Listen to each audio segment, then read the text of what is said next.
বাচ্চার ক্রন্দন কাউকে থামাইতে পারল না, কিন্তু বিশ্ব নবী, দয়ার নবী রাহমাতুল লিল আলামিন বাচ্চার কান্না দেখে পাও বাড়াতে পারলেন না। নবীজি দাঁড়ায় গেলেন, জিজ্ঞেস করেন, ও বাচ্চা, ঈদের দিনে কাঁদো কেন? ঈদের দিনে তো কাঁদতে নাই। বাচ্চা বলে, তোমার কাছে বলবো না, আমি সেই সকালবেলা থেকে বসে আছি, আমি যদি মক্কার আব্দুল্লাহর পুত্র মুহাম্মদ রাসূলুল্লাহ সাল্লাল্লাহু আলাইহি সাল্লামকে পাই, মনের দুঃখ তার কাছে বলবো। বিশ্ব নবী জমিনের উপরে বসে পড়লেন, বাচ্চারে কোলের উপরে উঠায় বলেন, বাচ্চা বলো, কি তোমার দুঃখ? তুমি যার জন্য বসেছো আমি তো সেই এতিম নবী, কি বলতে চাও? বাচ্চা বলতেছেন, ইয়া রাসূলুল্লাহ, আমার বাবা মারা গেছে সেই ছোট্টবেলায়, একেবারেই তখন মায়ের পেট থেকে আমি আসার পর বাপ মরে গেল, আমার মা আর একজনের সঙ্গে বিয়ে বসেছে, সেই পুরুষটি আমারে দেখতে পারে না, আমার মা যদি আমারে কোলে করে এসে সহ্য করতে পারে না, আমারে চুমা খাইলে সহ্য করতে পারে না, আমারে খাবার দিলে মা মার খায়। আজ ঈদের দিনে রাতে আমার মা আমাকে বলল, বাবারে তোমার কপাল খারাপ, তোমার বাবা মারা গেছে, তোমাকে সাহায্য করার কেউ নাই, আমি তোমার যত্ন করতে পারলাম না, কোলে নিয়ে চুমাও দিতে পারি না, আমার এমনই কপাল খারাপ। সুতরাং এতিমের দরদ এতিম ছাড়ার কেউ বুঝবে না, তুমি আজ চলে যাও, ওই রাস্তায়, ঈদের রাস্তায় দাঁড়ায় থাকো, মাঠের রাস্তার পাশে, বিশ্ব নবীর কাছে তোমার দুঃখ বলো, এতিমের দুঃখ তিনি বুঝবেন। আমি মায়ের কথা মতো এই জায়গায় এতক্ষণ বসে আছি, হুজুর আপনি দয়া করে আমার কথা তো আপনার কাছে বললাম, আমার মনের এই দুঃখ। নবীজি বাচ্চার কথা শুনতেছিলেন, চোখ দিয়া পানি পড়তেছিল, বাচ্চাকে বুকের সঙ্গে জড়িয়ে ধরে নবীজি বলেন, ও এতিম, মুহাম্মদ সাল্লাল্লাহু আলাইহি ওয়াসাল্লাম যদি তোমার পিতা হন আর হযরতে আয়েশা যদি তোমার মা হয়ে যায়, বলো তোমার মনের দুঃখ মেটে নাকি? ছেলে ডুকরে কেঁদে উঠলো আর বলল, ইয়া রাসূলুল্লাহ, আপনি যদি আমার পিতা হন আর আয়েশা যদি আমার মা হয়ে যায়, এর থেকে বড় সৌভাগ্যের আমার তো আর কিছুই নাই। নবীজি এতিমকে বাড়ি নিয়ে গিয়ে হযরতে আয়েশার হাতে তুলে দিয়ে বললেন, আয়েশা রে, পবিত্র ঈদের দিনে আল্লাহ রাব্বুল আলামিন তোমার জন্য একটা উপহার পাঠিয়েছেন, এটা যত্ন করো।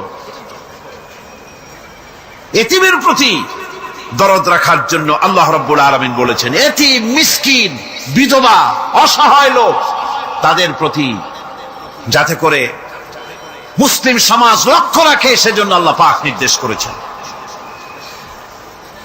বুখারী এবং মুসলিম শরীফের হাদিসে এসেছে, আস-সাই আলাল আরমালাত ওয়াল মিসকিন কাস-সাই ফি সাবিলিল্লাহ। বিধবাদের জন্য, মিসকিনের জন্য কেউ যদি কোনো উদ্যোগ গ্রহণ করে, কেউ কোনো সাহায্য দেয়, জিহাদের ময়দানে জিহাদ করে আল্লাহর রাস্তায় যে সওয়াব পাওয়া যায়, যে মর্যাদা পাওয়া যায় আল্লাহর কাছে, এতিম, মিসকিন, বিধবাকে সাহায্য করলে সেই সওয়াব আল্লাহ রাব্বুল আলামিন আমলনামায় দিয়ে দেন।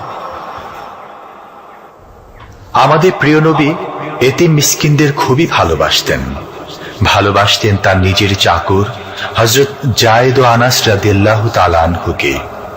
সে সম্পর্কে এখন আলোচনা করা হচ্ছে। তার চরিত্রই প্রমাণ করে, নবীদেরকে বাইয়ানাত দেওয়া হয়েছে, এমন চরিত্র, আচার আচরণ দেওয়া হয়েছে যাতে করে লোকেরা অভিভূত হয়ে যায়, আকৃষ্ট হয়ে যায়। হযরতে যায়েদ, তিনি তো কৃতদাস ছিলেন, হারায় গেলেন বাপ মা থেকে, আর এরপরে কুদরত তারে মুহাম্মদ সাল্লাল্লাহু আলাইহি ওয়াসাল্লামের ঘরে উঠায় দিল। তিনি তখনও আল্লাহর নবী, তখনও নবুয়তের দায়িত্ব পান নাই। যায়েদের পিতার কাছে খবর হয়ে গেল, যায়েদ আছে রাসূলের বাড়িতে, মুহাম্মদ সাল্লাল্লাহু আলাইহি ওয়াসাল্লামের বাড়ি মক্কায়। তারা এসে হুজুরের সঙ্গে দেখা করে বললেন, মুহাম্মদ সাল্লাল্লাহু আলাইহি ওয়াসাল্লাম, জানতে পেরেছি আপনার কাছেই আমাদের ছেলে যায়েদ আছে, মেহেরবানি করে তাকে আমাদেরকে ফিরায় দেন।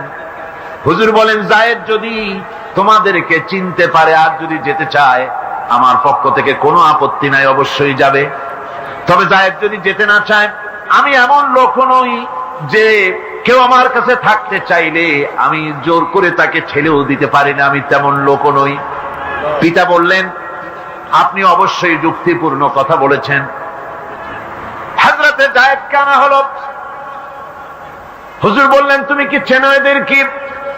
যায়েদ বললেন, চিনি, ইনি আমার বাবা, উনি আমার চাচা। যায়েদের পিতা বলেন, বাবারে বাড়ি চলো, তোমার মা কেঁদে কেঁদে হয়রান, চলো বাড়ি যাই, বাড়ির যা কিছু আছে সব তোমাকে ফিরিয়ে দেওয়া হবে। হযরতে যায়েদ বলতেছেন, পিতা, বাড়িতে যা আছি তাই শুদ্ধ, তামাম দুনিয়াটা যদি আমারে দেওয়া হয়, এই লোকটির কাছে থেকে যে ব্যবহার পেয়েছি, আমি এই লোকের কদম ছেড়ে যেতে পারি না। তার চরিত্রই প্রমাণ করে তিনি নবী, কি ব্যবহারটা পেয়েছেন। মাওলানা রুমের সেই ঘটনাটা আমি শ্রোতাদেরকে শোনাই, যে গাধার একটা পদচিহ্নের ভিতরে গাধা হেঁটে যাচ্ছিল রাস্তা দিয়া, নরম মাটিতে পায়ের চিহ্ন পড়ে গেছে, গর্ত হয়েছে, সেই গর্তের ভিতরে গাধা পেশাব করেছে, গর্তটা পরিপূর্ণ হয়ে গেছে গাধার পেশাবে। পিঁপড়া একটা যাচ্ছিল কোথাও, সে হাঁটতে হাঁটতে গাধার পেশাবের মধ্যে পড়ে গিয়েছে, সামান্য বাতাসে পানিটা নড়তে ছিল। পিঁপড়া তখন নাকি বলতেছে যে ভূগোলের পাতায় পড়েছিলাম সেই পাঠশালার জীবনে, পৃথিবীতে নাকি আটলান্টিক নামক একটা মহাসাগর আছে, শেষ পর্যন্ত আমি সেই আটলান্টিক মহাসাগরেই পড়ে গেলাম। এই উত্তাল ঢেউ অতিক্রম করে কেমনে আমি কিনারায় যাব? কোত্থেকে যেন একটা শুকনা তেঁতুলের পাতা এসে পড়েছে গাধার পেশাবের ভিতরে। পিঁপড়া বহু কষ্ট করে ওই পাতার উপরে উঠে বসেছে, পাতাটি ঢেউয়ের তালে তালে সামনের দিকে এগিয়ে যাচ্ছে।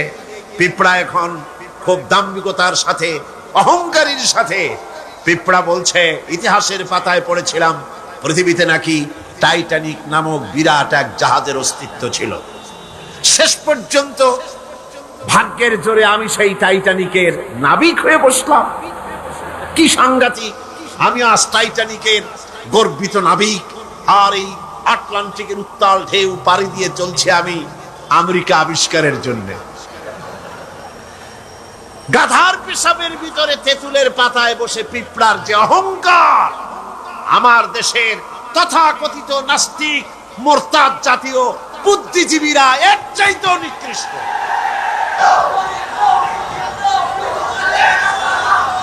এবার আল্লাহর ভাষায় শুনুন, পৃথিবীর শ্রেষ্ঠ মানুষ কারা, তাও আল্লাহর ভাষায় শুনেছেন। এবার আল্লাহর ভাষায় শুনুন, এই পৃথিবীতে নিকৃষ্ট মানুষ কারা। আল্লাহ পাক বলেন, ইন্না শাররাদ দাওয়াবি ইনদাল্লাহিল্লাযীনা কাফারু ফাহুম লা ইউমিনুন। আল্লাহ পাক বলেন, এই পৃথিবীর বুকে বিচরণশীল জীবদের মধ্যে সবচাইতে নিকৃষ্ট প্রাণী বা জীব হচ্ছে তারা যারা নাকি ঈমান আনে নাই। যারা ঈমান আনে নাই তারাই হলো, অর্থাৎ যারা নাস্তিক, যারা মুরতাদ, তারা হলো পৃথিবীর যারা কাফের, তারা হচ্ছে পৃথিবীর সবচাইতে নিকৃষ্ট প্রাণী। এই পৃথিবীতে বিচরণশীল জীব প্রাণী যত আছে, আল্লাহর দৃষ্টিতে নিকৃষ্ট হচ্ছে কারা? নাস্তিক এবং মুরতাদ। এদের জন্য শাস্তি আল্লাহ রাব্বুল আলামিন বলেন, কাফির দুনিয়া এবং আখিরাতের উভয় জায়গায় শাস্তি তারা পাবে, কোন জায়গায় তাদের শান্তি হবে না।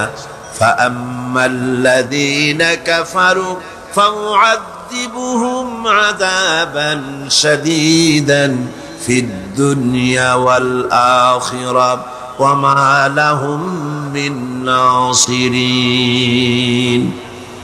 যারা নাকি কুফরি করেছে, আমাকে অস্বীকার করেছে, আমার আইনকে অবজ্ঞা করেছে, অস্বীকার করেছে, তাদেরকে দুনিয়া এবং আখিরাতে আমি লাঞ্ছিত করব এবং তারা কোনো সাহায্যকারী পাবে না। কাফের হচ্ছে, নাস্তিক এবং মুরতাদরা হচ্ছে চতুষ্পদ জানোয়ারের মতো নির্বোধ।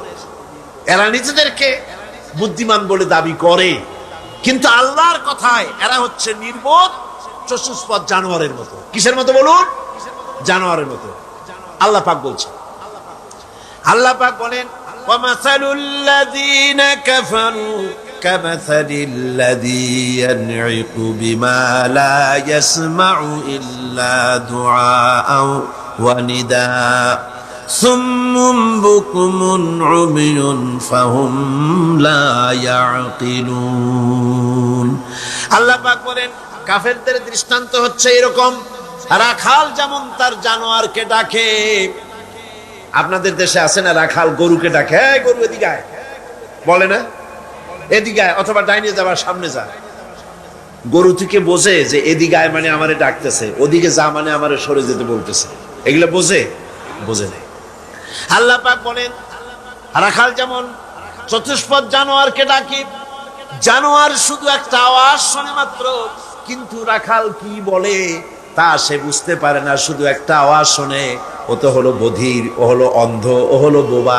অনুরূপ ভাবে যারা কাফের তারাও কোরআনের কথা শোনে, হক তারা দেখে, হকের আওয়াজ তারা শোনে, কিন্তু ওই চতুষ্পদ জানোয়ারের মতো একটা আওয়াজ শোনে, কি বলে তা তারা বোঝে না।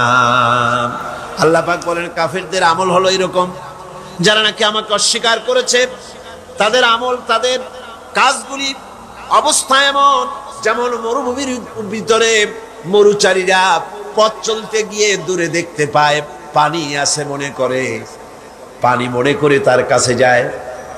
যখন কাছে চলে গেল, যারে পানি মনে করেছিল, হাত্তা ইদা জাআহু লাম ইয়াজিদুহু শাইয়া, যাকে পানি মনে করেছিল কাছে গিয়ে দেখলো কিছুই পেল না, পানি নাই।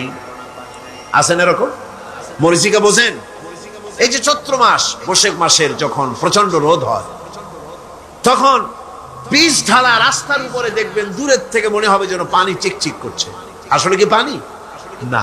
মরুভূমির উপরে পথ চলতে গিয়ে এরকম দেখা যায়, বিরাট জলাশয়, মনে হবে অনেক পানি আছে ওখানে। যখন কাছে যায়, কাছে গিয়ে প্রাণান্ত হয় ওখানে গিয়ে পানিটা পান করার জন্য। আল্লাহ বলেন কাছে যখন যায়, হাত্তা ইযা জাহু লাম ইয়াজিদহু শাইয়া, কাছে গিয়ে তখন কিছুই পায় না। এইভাবে মরীচিকার ভেতর মরীচিকা দেখে মরুচারীরা যেমন পানির জন্য ছুটে যায়, পানি পায় না, প্রাণান্ত হয়ে যায়। কাফির, বেঈমান, নাস্তিক, মুরতাদরা তাদের সমস্ত জীবনের আমলগুলি এভাবে নিষ্ফল, কোনো দাম নাই, কোনো মূল্য নাই। তারা নিজেদের তৈরি করা মতবাদকে শান্তি আছে বলে মনে করে শেষ পর্যন্ত দেখে কিছুই নাই।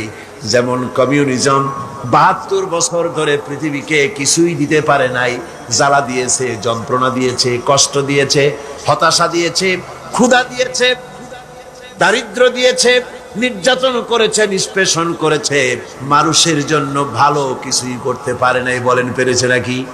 কি বলেন পেরেছে? সুতরাং এভাবে গরিব ওরা মনে করে ভালো, আসলে তো ভালো না। আসল ভালো তো আল্লাহ রাব্বুল আলামিন যেটা বান্দার জন্য করেন, এর থেকে ভালো আর কিছু হতে পারে না।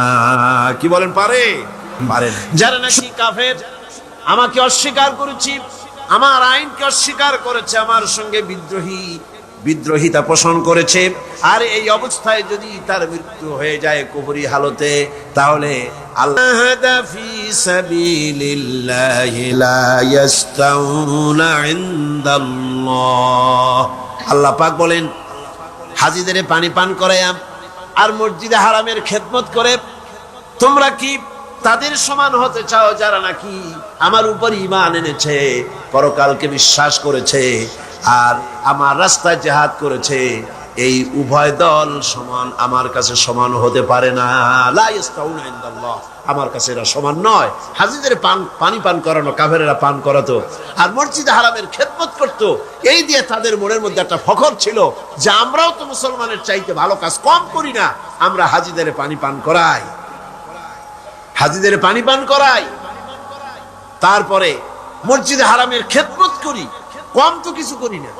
আল্লাহ বলেন যারা ঈমান আনলো, যারা আমার আখিরাতকে বিশ্বাস করলো, যারা আমার রাস্তায় জিহাদ করলো, জান দিল, মাল দিল, কখনো এই উভয় দল আমার কাছে সমান নয়।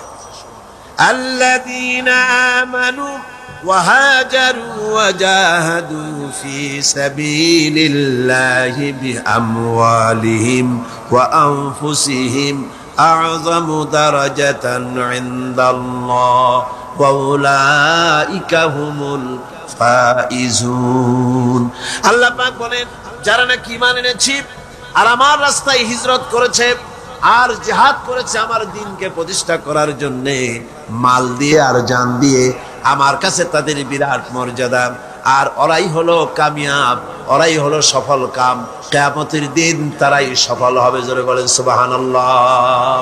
সুতরাং কাফেরদের কোনো ভালো কাজও মুমিনদের কাজের সমান হবে না, এবং ভালো কাজের মূল্যায়ন কিয়ামতের দিন তাদের হবে না, কারণ তারা ভালো কাজগুলি করেছিল নিজেদের সুনামের জন্য, আল্লাহকে সন্তুষ্ট করার জন্য নয়। ভাইয়েরা আমার, ইমানের এখানেই হচ্ছে ইমানের এই গুরুত্ব। ইমান আসল ব্যাপার, জীবনের সবচাইতে গুরুত্বপূর্ণ বিষয় হলো ইমান। আল্লাহর উপরে ইমান এনে সেই ইমানের উপরে নিজেদেরকে যদি টিকায় রাখা যায়, আল্লাহর উপরে ইমান এনে সেই ইমান অনুযায়ী আল্লাহর হুকুম অনুযায়ী যদি জীবন পরিচালনা করা যায়, এটার নামই হচ্ছে ইমান। এই ইমানের গুরুত্ব কোরআন শরীফে সর্বাধিক দেওয়া হয়েছে। বলেন না সবটা কাল কি বর্তমান। সুতরাং বর্তমানের উপরে ভিত্তি করে যে আল্লাহ পাক আইনের কিতাব রচনা করেছেন, তার ভিতরে পরিবর্তনের প্রয়োজন কিয়ামতের এপাশে পরিবর্তন প্রয়োজন দেখা দিবে না। কোন আলহামদুলিল্লাহ। এই জন্যে কোরআন শরীফ বলছে, রাসূল করিম সাল্লাল্লাহু আলাইহি ওয়াসাল্লামের কাছে তারা বলতো, ইয়াকুলুনা হাল লানা মিনাল আমরি মিন শাইইন। তারা বলতো, হে নবী, আইন প্রণয়নের ব্যাপারে আমাদের কোনো অধিকার আছে কিনা, আমরা একটু অংশ নিতে পারি কিনা। আল্লাহ পাক জবাবে বললেন, কুল ইন্নাল আমরা কুল্লুহু লিল্লাহ। বলে দাও, আইন প্রণয়নের ব্যাপারে, হুকুম পরিচালনার ব্যাপারে সত্তা এখতিয়ার কেবলমাত্র কার? জোরে সরে বলেন কার? আল্লাহ পাক। কারণ এই পৃথিবীতে মানুষের কাছে আইন তৈরি করার মতো একটা গুরুত্বপূর্ণ বিষয় মানুষের হাতে ছেড়ে দেওয়া যায় না। ওই মানুষের হাতে যারা স্বার্থপরতায় ভোগে, যাদের মন সংকীর্ণ, যারা সামান্য সামান্য জিনিস নিয়ে স্বার্থপরতায় ভোগে, তারা এত বড় কাজ করতে পারে না। যদি আইন তৈরি করার দায়িত্ব তাদের দেওয়া হয়, তাহলে সর্বপ্রথম তারা আইন তৈরি করবে নিজেদের ভাষার স্বার্থে, দলের স্বার্থে, দেশের স্বার্থে, অঞ্চলের স্বার্থে, তারপরে করবে অন্য মানুষের জন্য। দেখেন, পৃথিবীতে সবচাইতে এসেনশিয়াল জিনিসগুলো এই জন্য আল্লাহ পাক নিজের হাতে রেখে দিয়েছে, যেমন পানি, অক্সিজেন, বাতাস, এগুলি আল্লাহ নিজের হাতে রেখেছে। কারণ মানুষ তো আল্লাহ সৃষ্টি করেছেন, আল্লাহ জানেন এদের দুর্বলতা কোথায়। এরা মোটে সুযোগ পায় না, সুযোগ একটু পেলেই বলে ভাতে মারবো, পানিতে মারবো। আর এদের হাতে যদি আইন তৈরি করার দায়িত্ব দিয়ে দেওয়া হয়, আর এই সব গুরুত্বপূর্ণ জিনিস যদি তাদের হাতে তুলে দেওয়া হয়, তাহলে ক্ষমতায় যেতে পারলে তারা বিরোধী দলকে বলবে, আমাদের দলে না আসা পর্যন্ত, আমাদের বশ্যতা স্বীকার না করা পর্যন্ত বাতাস দেব না, অক্সিজেন দেব না, পানি দেব না। এই জন্যে সবচাইতে গুরুত্বপূর্ণ জিনিসগুলি আল্লাহ তার নিজের হাতে রেখেছেন। এই পৃথিবীতে পানি, আগুন, বাতাস, অক্সিজেন যেমন গুরুত্বপূর্ণ, এর থেকে কম গুরুত্বপূর্ণ নয় পৃথিবীর মানুষের জন্য একটি সার্বজনীন আইন। যেহেতু বাতাস থাকুক, বাতাস তো আছে পৃথিবীতে, বাতাসের অভাব নাই, পানির অভাব নাই, আগুনের অভাব নাই, অক্সিজেনের অভাব নাই, তারপরেও মানুষেরা আজ নির্যাতিত, নিষ্পেষিত, নারীরা অধিকার হারা, শ্রমিকরা অধিকার থেকে বঞ্চিত, কালো মানুষ সাদা মানুষের নির্যাতনে নাগরিক অধিকার থেকে বঞ্চিত। পৃথিবীর ছোট ছোট শক্তিগুলিকে, বৃহৎ শক্তিগুলি শেষ করে দিচ্ছে। সুতরাং আইনের মতো এই গুরুত্বপূর্ণ একটি বিষয় আল্লাহ পাক নিজের হাতে রেখেছেন। কার হাতে রেখেছেন? নিজের হাতে রেখেছেন। সে আইনের কিতাবখানার নাম হলো, এটার নাম হলো কোরআন। তাই আল্লাহ রাব্বুল আলামিন তার উপরে যারা ঈমান আনে তাদের ঈমানের ভিতরে আল্লাহ থাকে, রাসূল থাকে, পরকাল থাকে, জবাবদিহিমূলক আচরণ থাকে। সে ব্যাখ্যা পরে দেব। আর পার্থিব ঈমানে যারা বিশ্বাসী, পার্থিব ঈমান যাদের রয়েছে, পার্থিব ধরনের ঈমান যাদের, তাদের ঈমান হলো 3 নম্বরে হতেছে তাদের দেশের আইন, 4র্থ নম্বরে তাদের মাবুদ হচ্ছে, 4র্থ নম্বরের খোদা হচ্ছে তাদের কাছে তাদের নফস প্রবৃত্তি। এই নফসের গোলামি তারা করে, প্রবৃত্তির গোলামি তারা করে, মন যা চায় তাই তারা করে। সেখানে কোনো বাধা নাই, সেখানে কোনো বিপত্তি নাই, সেখানে কোনো আইন নাই, নীতি নৈতিকতার কোনো বালাই নাই, মন যা চায় তাই তারা করে। এটা হলো 3 নম্বর সর্বশেষ মাবুদ। 4র্থ নম্বরের মাবুদ যেটা তাদের, তা হলো তাদের হিকমত এবং বিচক্ষণতা। এই হিকমত আর বিচক্ষণতা তাদের, এ দিয়ে তারা এখানে সামান্য কিছু, এই হিকমত দিয়ে, এই বিজ্ঞান দিয়ে, এই কলা কুশলতা দিয়ে, এই বিচক্ষণতা দিয়ে সামান্য কিছু তাদের কল্যাণ হলেও সার্বিকভাবে তাদের কোনো কল্যাণ বয়ে আসে না। এই 4 ধরনের মাবুদের উপরে বিশ্বাস থাকার কারণে তাদের নীতি নৈতিকতার সকল দরজা বন্ধ হয়ে যায়। তারা নিজের জ্ঞান, নিজের দেশ, নিজের আইন, নিজের জাতি এর উপরে বিশ্বাস থাকে বলে তাদের ঊর্ধ্বতন এমন কোন ক্ষমতা, এমন কোন ক্ষমতাবান কেউ নাই বলে তাদের বিশ্বাস, যার কাছে তাদের জীবনের কোনো কিছুর হিসাব দিতে হবে। এই জন্য জবাবদেহিমূলক জীবন যাপন তারা করে না, হয় না। পরিপূর্ণ ঈমান হচ্ছে যে আল্লাহর উপরে বিশ্বাস করা হচ্ছে, সেই আল্লাহর আইনকে, আল্লাহর হুকুম এবং আহকামকে জীবনের সকল ক্ষেত্রে মেনে চলাই হচ্ছে পরিপূর্ণ ঈমান। আর এই ঈমান যারা আনে তারাই হয় সেই ঈমানদার লোকেরাই পৃথিবীর মধ্যে সবচাইতে মর্যাদা সম্পন্ন। আর তাদের মর্যাদা সম্পর্কে আল্লাহ পাক কোরআন শরীফে বলছেন, যারা ঈমান আনে দুনিয়াও তাদের মর্যাদা হবে, আখিরাতেও মর্যাদা হবে।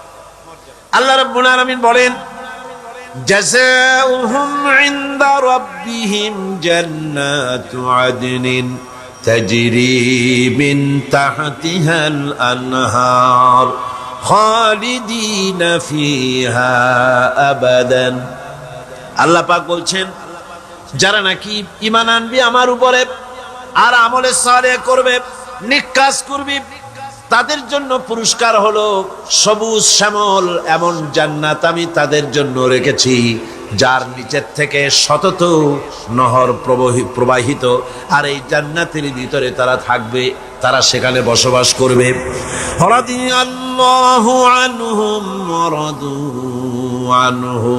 আল্লাহ পাক তাদের উপরে সন্তুষ্ট, যারা ঈমান এনেছে, যারা ঈমানের উপরে থেকেছে, তাদের উপরে আল্লাহ সন্তুষ্ট, আর তারাও আল্লাহ রাব্বুল আলামিনের উপরে সন্তুষ্ট। যালিকা লিমান খাশিয়া রাব্বাহ। আর এটা এই জন্য যে তারা তাদের প্রভুকে ভয় করে চলেছে, তারা তাদের আল্লাহকে, তাদের রবকে ভয় করে জীবন যাপন করেছে। এই জন্য আল্লাহ রাব্বুল আলামিন কিয়ামতের দিন তাদেরকে পুরস্কৃত করবেন। ঈমান মুমিন ব্যক্তির শ্রেষ্ঠ অবলম্বন, ঈমান মুমিন ব্যক্তির শ্রেষ্ঠ অবলম্বন। ঈমানের দাবি হলো এই, তাগুতকে অস্বীকার করতে হবে আর আল্লাহর প্রতি ঈমান আনতে হবে পরিপূর্ণভাবে। তাহলে আল্লাহ পাক বলেন, এমন কোন জিনিস নাই যে তাকে ধ্বংস করে দিতে পারে, তাকে ক্ষতিগ্রস্ত করতে পারে। ঈমান ছাড়া সকল নেক আমল নষ্ট হয়ে যাবে। মানুষের নেক আমল, প্রত্যেক মানুষ কিছু না কিছু ভালো কাজ করে, ঈমান যদি না থাকে তাহলে এই ভালো কাজের কোনো মূল্য নাই। কোরআনে কারীমে রব্বুল আলামিন বলেন, কুল হাল নুনাব্বিউকুম বিল আখসারিনা আমালা আল্লাযীনা যাল্লা সা'য়ুহুম ফিল হায়াতিদ দুনিয়া ওয়া হুম ইয়াহসাবুনা আন্নাহুম ইউহসিনুনা সুনআ। আল্লাহ পাক বলেন, নবী আপনি বলুন, আমি কি তোমাদেরকে বলবো না এই কথা যে আমলের দিক থেকে সবচাইতে ব্যর্থ কোন ব্যক্তি আমলের দিক থেকে ব্যর্থ ক্ষতিগ্রস্ত, কোন ব্যক্তি তা কি বলবো না, সেটা হলো এই দুনিয়ার চেষ্টা সাধনায় যারা সঠিক পথে চলার কথা মনে করে ভ্রান্ত পথে চলেছে আর মনে করেছে এটাই আমরা ভালো কাজ করতেছে ফাসাদের কাজ, আর মনে মনে ভাবতেছে আমরা দেশ গড়ার কাজ করতেছি। যেমন পার্বত্য চট্টগ্রামে শান্তি বাহিনী নাম ওই বাহিনী যারা মানুষ মারে, সমানে মানুষ জবাহ করে, বাড়িতে আগুন লাগায়, মানুষগুলিকে শান্তিতে বসবাস করতে দেয় না। এদের নাম হয়েছে কি? শান্তি বাহিনী। খেরাত কা নাম রাখ দিয়া জুনুন আর জুনুন কা নাম খেরাত। পাগলপনার নাম বুদ্ধিপনা, আর বুদ্ধিপনার নাম হলো পাগলপনা। কানার নাম পদ্মলোচন। এই কথাই এখানে প্রযোজ্য। নিজেরা কাজ করে তারা মনে করে যে আমরা এটা সমাজের জন্য, দেশের জন্য ভালো কাজ করতেছি। আসলে এই কাজটি ঈমানের উপরে না থাকার কারণে এই কাজগুলির দ্বারা দেশ এবং জাতি ক্ষতিগ্রস্ত হচ্ছে, আর তারা মনে করছে আমরা খুব ভালো কাজ করছি। এই যে ঈমান ছাড়া, আল্লাহকে খুশি করার নিয়ত ছাড়া যে কাজগুলি তারা করছে, ওদের সম্পর্কে রব্বুল আলামিন বলেন, উলাইকাল্লাযীনা কাফারু বিআয়াতি রাব্বিহিম ওয়া লিকাইহি ফাহাবিতাত আ'মালুহুম ফালা নুকিমু লাহুম ইয়াওমাল কিয়ামাতি ওয়াজনা। এরা হচ্ছে সেই সব লোক যারা আল্লাহর সঙ্গে দেখা করাকে অস্বীকার করেছে। আমি তাদের এই ঈমান না থাকার কারণে তাদের সমস্ত নেক কাজগুলিকে নষ্ট করে দেব, বরবাদ করে দেব, এবং তাদেরকে কিয়ামতের দিন কোনো গুরুত্বই দেওয়া হবে না। তারা এই পৃথিবীতে যতই নিজেদেরকে গুরুত্ব মনে করুক, নিজেদের গুরুত্ব নিজেরা মনে করুক, বা অপর মানুষেরা তাদের গুরুত্ব দিক না কেন, কিয়ামতের দিন তারা আমার কাছে কোনো গুরুত্ব পাবে না। ইন হুয়া ইল্লা ওয়াহিয়ুন ইউহা। আমার নবী নফসকে অনুসরণ করে, প্রবৃত্তিকে অনুসরণ করে কোনো কথা বলেন না। আমার নবী যেটা বলেন সেটা হলো ওহী।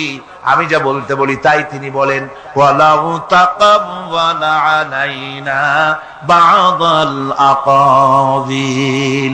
আমার নবী যদি নিজের থেকে বানিয়ে কোনো কথা যদি কোরআনের ভিতরে আমার নামে চালায় দিতেন, আমি আল্লাহ রাব্বুল আলামিন আমার নবীর ডান হাতকে চেপে ধরতাম, আর তার কণ্ঠ নালীকে আমি আল্লাহ রাব্বুল আলামিন কেটে ফেলে দিতাম।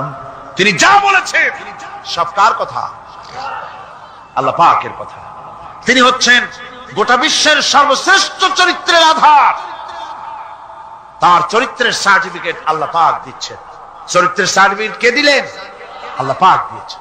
কোরআনে কারীমের মধ্যে আল্লাহ রাব্বুল আলামিন বলেন, ওয়া ইন্নাকা লাআলা খুলুকিন আযীম। নবী হে, আপনি হচ্ছেন পুত পবিত্র চরিত্রের উপরে প্রতিষ্ঠিত। সুবহানাল্লাহ ওয়া বিহামদিহি। আপনি শ্রেষ্ঠ চরিত্রের উপরে প্রতিষ্ঠিত। দেখুন, রাসূল করিম সাল্লাল্লাহু আলাইহি ওয়াসাল্লাম নবুয়ত পাওয়ার পর যখন তিনি ঘরে প্রবেশ করেছেন, সর্বপ্রথম হযরত জিবরাইলের সঙ্গে জীবনের প্রথম দেখা, ভয় পেয়েছেন, শরীরে জ্বর এসেছে, এবং হযরতে খাদিজাকে গিয়ে বলছেন যে আমাকে ঢেকে দাও, আমি ভয় পেয়েছি।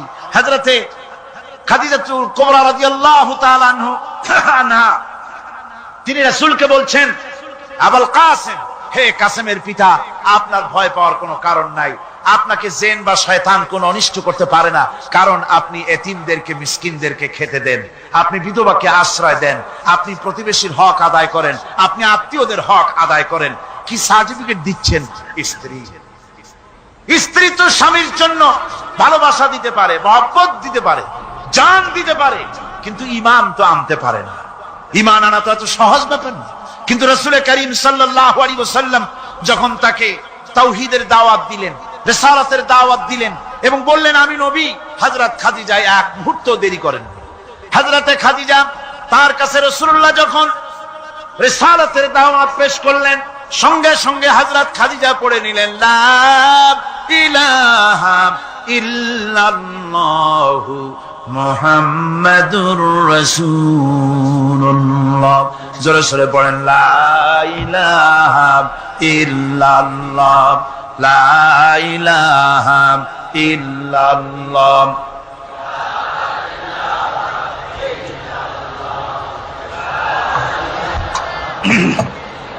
মোহাম্মদের সাথে জোরে সরে পড়েন, লা ইলাহা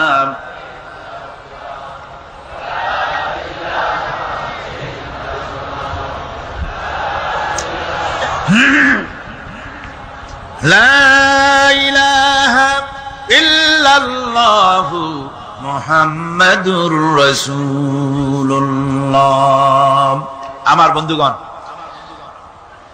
রাসূল করিম সাল্লাল্লাহু আলাইহি ওয়াসাল্লামের উপরে স্ত্রী ঈমান আনলেন।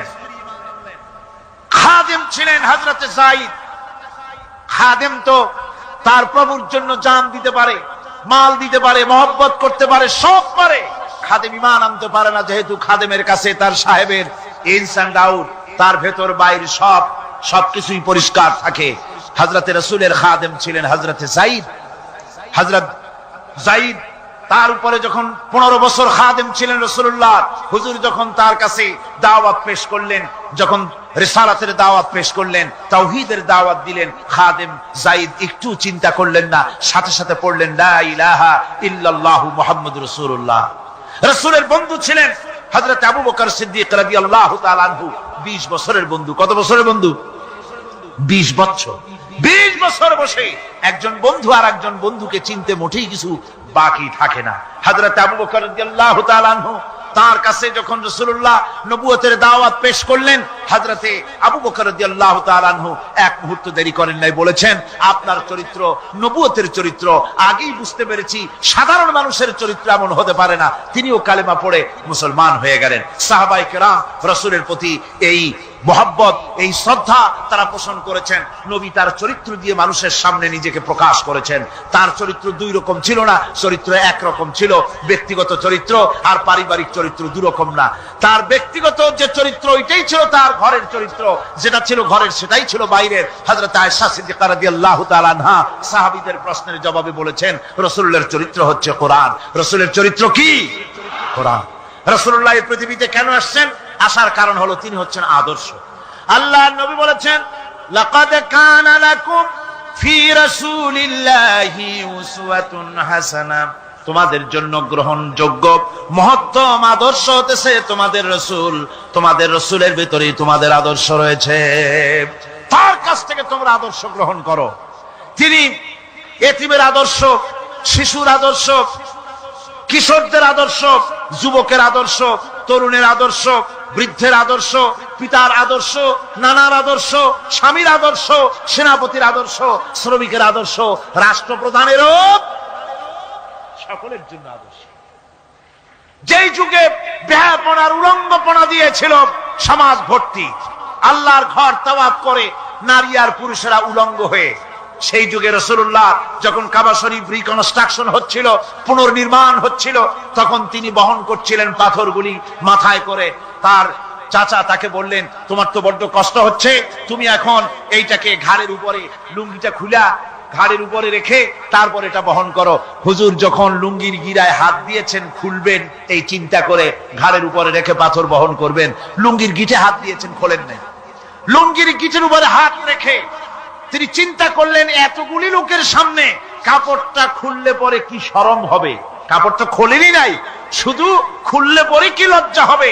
এই আগাম শরমের অনুভূতিতে মুহাম্মদ সাল্লাল্লাহু আলাইহি ওয়াসাল্লাম বেহুশ হয়ে জমিনের উপরে পড়ে গেছে। আদর্শ কাকে বলে? শিশুর আদর্শ, কিশোরের আদর্শ, স্বামীর আদর্শ, পিতার আদর্শ, নানার আদর্শ, গোটা পৃথিবীর সমস্ত মানুষের আদর্শ রাসূল করিম সাল্লাল্লাহু আলাইহি ওয়াসাল্লাম। তার কাছে তিনি স্ত্রীদের আদর্শ ছিলেন, তিনি নানার আদর্শ ছিলেন। ইমাম হোসেনকে তিনি কোলে নিচ্ছেন, ঘাড়ে উঠছে বাচ্চা, বুকের উপরে উঠছে। একজন সাহাবী বলছেন, হুজুর বাচ্চা পেলে আপনি এত আদর করেন, আমার তো ৬-৭টা ছেলে মেয়ে, আমি মোটে কোলেও নি না, আর জীবনে একবার সুমাও খাই না, আমার মোটে ইচ্ছাই করে না। হুজুর বললেন, আল্লাহ যদি তোমার দিলের মধ্যে রহম পয়দা না করেন তো আমি কি করতে পারি? হুজুর বাচ্চাকে নিয়ে আদর করছেন। ইমাম হোসেনকে বলছেন, হোসেন কে বড় বলো তো, তুমি বড় না আমি বড়? হোসেন বলছেন, নানাজি আমি আপনার থেকে বড়। আশ্চর্য কথা, তুমি আমার থেকে বড় কিভাবে? হোসেন বলছেন, নানাজি বলুন তো আপনার পিতার নাম কি? হুজুর বলছেন আমার পিতার নাম আব্দুল্লাহ। হোসেন বলছেন এই আব্দুল্লাহ এই পর্যন্তই শেষ। আপনি তো আমার পিতার মতো পিতা পান নাই, আমার আব্বার মতো আব্বা আপনার আছে। আমার আব্বাকে বলা হয় আসাদুল্লাহিল গালিব, সমস্ত কাফেরদের জন্য বিজয়ী বীর বাঘ আমার আব্বা। এবং আমার আব্বা সম্পর্কে আপনি বলেছেন আনা মাদিনাতুল ইলম ওয়া আলিয়ুম বাবুহা, আমি হচ্ছে একটি জ্ঞানের রাজ্য আর আলী হচ্ছে সেই রাজ্যে প্রবেশের প্রধান তোরণ। আমার বাপের মতো বাপ আছে আপনার? হুজুর আশ্চর্য হয়ে গেলেন, বাচ্চা বলে কি? হোসেন বলছেন নানাজি এবার কোন তো দেখি, এবার বলুন তো দেখি আপনার মায়ের নাম কি? হুজুর বলছেন আমার মায়ের নাম আমেনা। হযরত হোসেন বলছেন এই আমেনা পর্যন্তই শেষ, কয়জনে চিনবে কর? আমার মায়ের মতো একটা মা আপনার আছে? আমার মায়ের মতো একটা মা আপনি পেয়েছেন? আমার মাকে চেনেন? আমার মা হচ্ছেন জান্নাতের সাইয়্যিদাতুন নিসা, জান্নাতের সমস্ত মহিলাদের সরদারিনী আমার মা ফাতিমাতুজ জাহরা রাদিয়াল্লাহু তাআলা আনহা। আমার মায়ের মতো একটা মা আপনি পেয়েছেন? হোসেন বলছেন নানাজি আরো বলবো নাকি? কয় হ্যাঁ বলো। বলছেন নানাজি এবার কোন তো দেখি আপনার নানার নাম কি? হুজুর বলছেন আমার নানার নাম আব্দুল ওয়াহাব। হোসেন বলছেন এবার আপনি মানুষের কাছে জিজ্ঞেস করেন কয়জন এই আব্দুল ওয়াহাব রয়েছেন? আপনি কি আমার নানার মতো একটা নানা পেয়েছেন? আমার নানাকে আপনি জানেন? আমার নানা সাইয়্যিদুল মুরসালিন আশরাফুল আম্বিয়া রাহমাতুল লিল আলামিন বিশ্বনবী জনাবে মুহাম্মদ রাসূলুল্লাহ সাল্লাল্লাহু আলাইহি ওয়াসাল্লাম।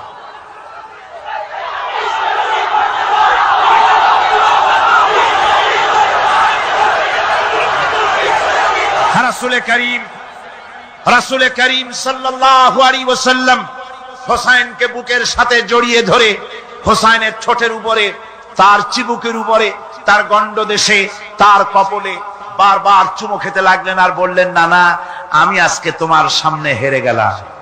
সুবহানাল্লাহি ওয়া বিহামদিহি। কি আদর করতেন তিনি বাচ্চাদেরকে। রাসূলুল্লাহ রাস্তা দিয়ে যেতেন আর বাচ্চারা খেলাধুলা ছেড়ে রাসূলের কাছে ছুটে আসতো।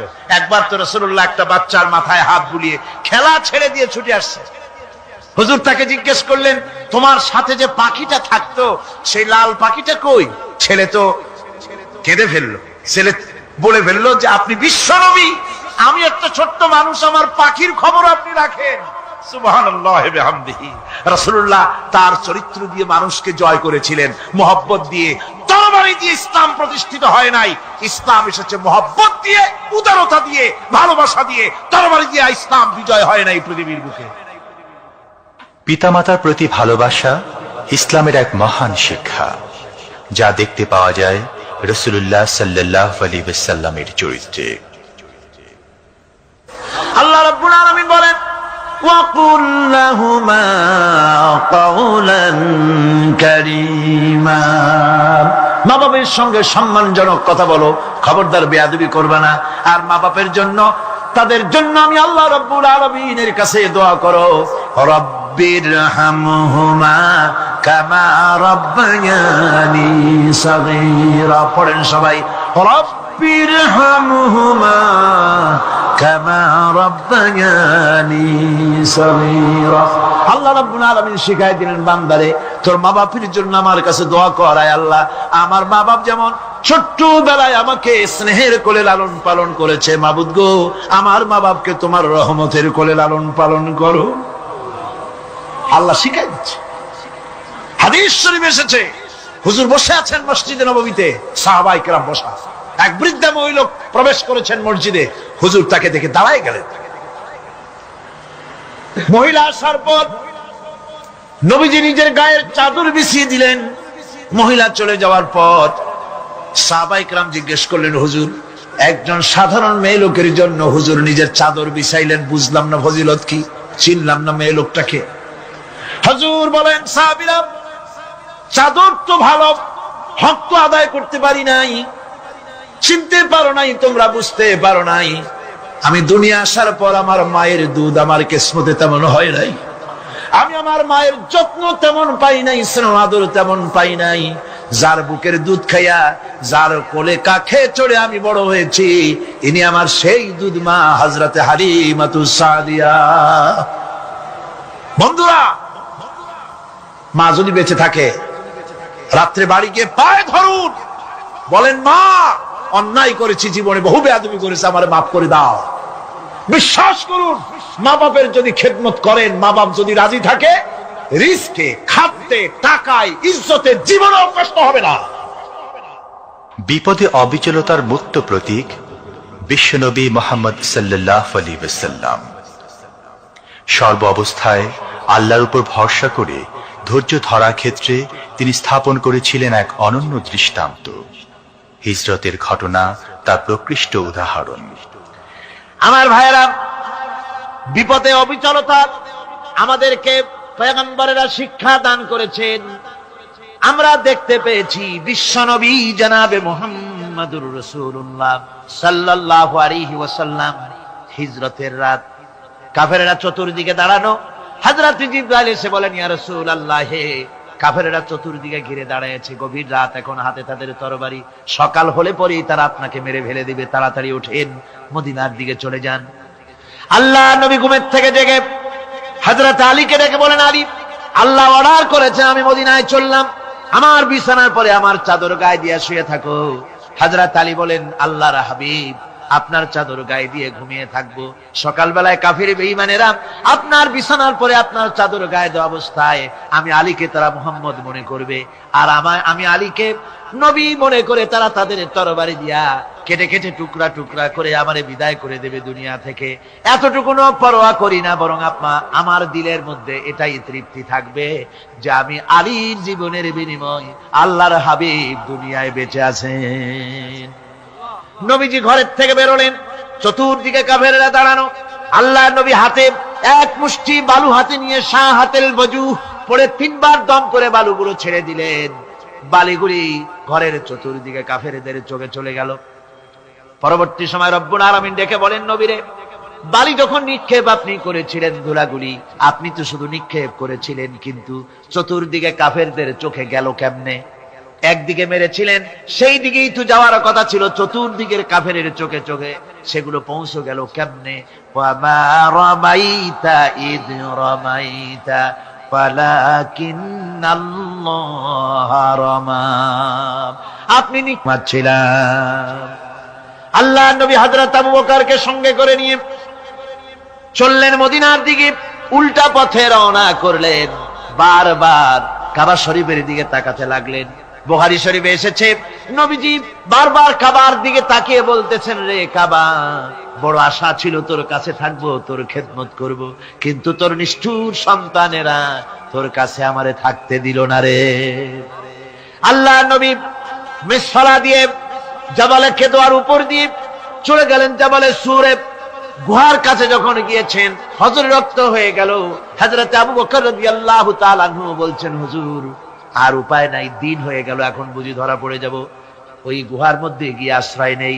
তবে আপনি দাঁড়ান, গুহার ভিতরেই পাহাড়িয়া গুহা, বিচ্ছু থাকতে পারে, সাপ থাকতে পারে, আমি আগে ঢুকি, যদি কোনো হিংস্র প্রাণী থাকে আমার উপর দিয়া আঘাত হয়ে যাক, আল্লাহর নবী হেফাজতে থাকুন। হযরত আবু বকর রাদিয়াল্লাহু তাআলা আনহু গুহার ভিতরে নামলেন।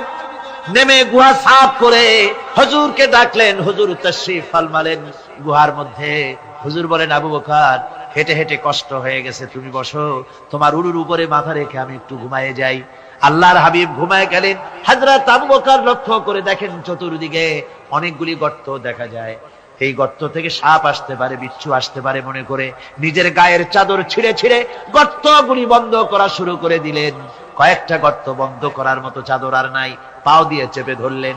এক পাহাড়িয়া বিষধর সাপ বেরোবার জন্য চেষ্টা করে বেরোবার পথ খুঁজে না পেয়ে হযরত আবু বকরের পায়ের উপরে দংশন করেছে। বিষের যন্ত্রণায় হযরত আবু বকরের চোখ থেকে পানি দরদর করে পড়ছে। রাসূলুল্লাহর ঘুম ভেঙে গেল। আল্লাহর নবী তাকিয়ে বলেন, আবু বকর, চোখে পানি কেন? বাড়ির কথা বুঝি মনে পড়ে গেছে? হযরত আবু বকর বলেন, ইয়া রাসূলুল্লাহ, আল্লাহর নামে কসম করে বলি, যেই দিন আমি ঈমান এনেছি ওই দিন থেকে আমার মা বাপ, আমার কোলে আমার সন্তান, আমার স্ত্রী, আমার জায়গা জমি ঘর বাড়ি, এমনকি আমার নিজের আত্মার চাইতে হুজুর আপনারে ভালোবাসি বেশি। তাহলে কাঁদো কেন? হযরত আবু বকর বলেন, হুজুর, বাড়ির জন্য কাঁদি না, ছেলেপেলের জন্য কাঁদি না, সাপে দংশন করেছে, যন্ত্রণায় কাঁদতেছি। আল্লাহ নবী সঙ্গে সঙ্গে মুখ থেকে থুতু বার করে যন্ত্রণার জায়গায় লাগাই দিলেন, সঙ্গে সঙ্গে যন্ত্রণা বন্ধ হয়ে গেল। হুজুর বললেন, আবু বকর, প্রথম যখন তোমার এই আঘাত করেছিল সাপে, আমাকে কেন তাড়াতাড়ি বলো নাই? এতক্ষণ তো তোমার কষ্ট হতো না। হযরত আবু বকর বলেন, ইয়া রাসূলুল্লাহ, ওটা তো সাপে কাটার যন্ত্রণা, ওই যন্ত্রণায় আমার রক্ত জ্বলতেছে, যন্ত্রণায় যন্ত্রণায় আমার কলেজাটা যদি ফেটেও যেত। আল্লাহর হাবিব আরাম ফরমাচ্ছিলেন, আমি তাকে আরামে বিঘ্ন ঘটাতে পারতাম না। আমার ভাইয়েরা, হযরতে আবু বকর, হযরতে রাসূল দুজন বসে আছেন। এমনি সময় কাফের বেঈমানেরা খুঁজতে খুঁজতে জায়গা মতো এসে গেছে। একজনে বলে ভিতরে আছে, আর একজনে বলে নাই। পায়ের যদি থাকবে তাহলে মাকড়সায় জাল বুনালো কি করে, পাখি ডিম পেড়ে বসে আছে কি করে, তাদের সন্দেহ হতে লাগলো। এর মধ্যে নাই একজন বলে আছে, আর একজন বলে নাই। হযরত আবু বকর ভয়ের চোটে কেঁদে ফেলেছেন, হুজুর আর উপায় নাই। এই যে অবস্থা, এই অবস্থার ভিতরে, এই অবস্থার ভেতরেও আল্লাহ নবী এতটুকু ঘাবড়ে যান নাই। শত্রুরা তরবারি নিয়ে এসেছে, সুযোগ পেলে একটু তাকালেই দেখতে পাবে, তুলে মেরে ফেলে দেবে। আল্লাহর হাবিব মোটেই ধৈর্য হারালেন না, এতটুকু হতাশ হলেন না। আল্লাহ পাকের হাবিব তার সাথীকে কি বললেন? তখন কোরআনে কারীম সূরা তাওবার মধ্যে আল্লাহ তা উদ্ধৃত করেছেন মুমিনদের জন্য, ইযহুমা ফিল গার ইয ইয়াকুলু লিসাহিবিহি লা তাহজান ইন্নাল্লাহা মা'ানা। ও আমার সাথী, ও বন্ধু, ভয় করো না, চিন্তা করো না, আমরা মাইনরিটি নই, আমরাই মেজরিটি। তার কারণ আল্লাহ আমাদের সাথে আছেন। সুবহানাল্লাহ। রাসূলুল্লাহ সাল্লাল্লাহু আলাইহি ওয়াসাল্লাম অত্যন্ত সাদাসিধে জীবন যাপন করতেন। হিজরত করে মদিনায় গিয়ে ইসলামী রাষ্ট্র কায়েম করার পরও তার দায়িত্বটা কাটেনি। হাদিসে এসেছে সে কথা।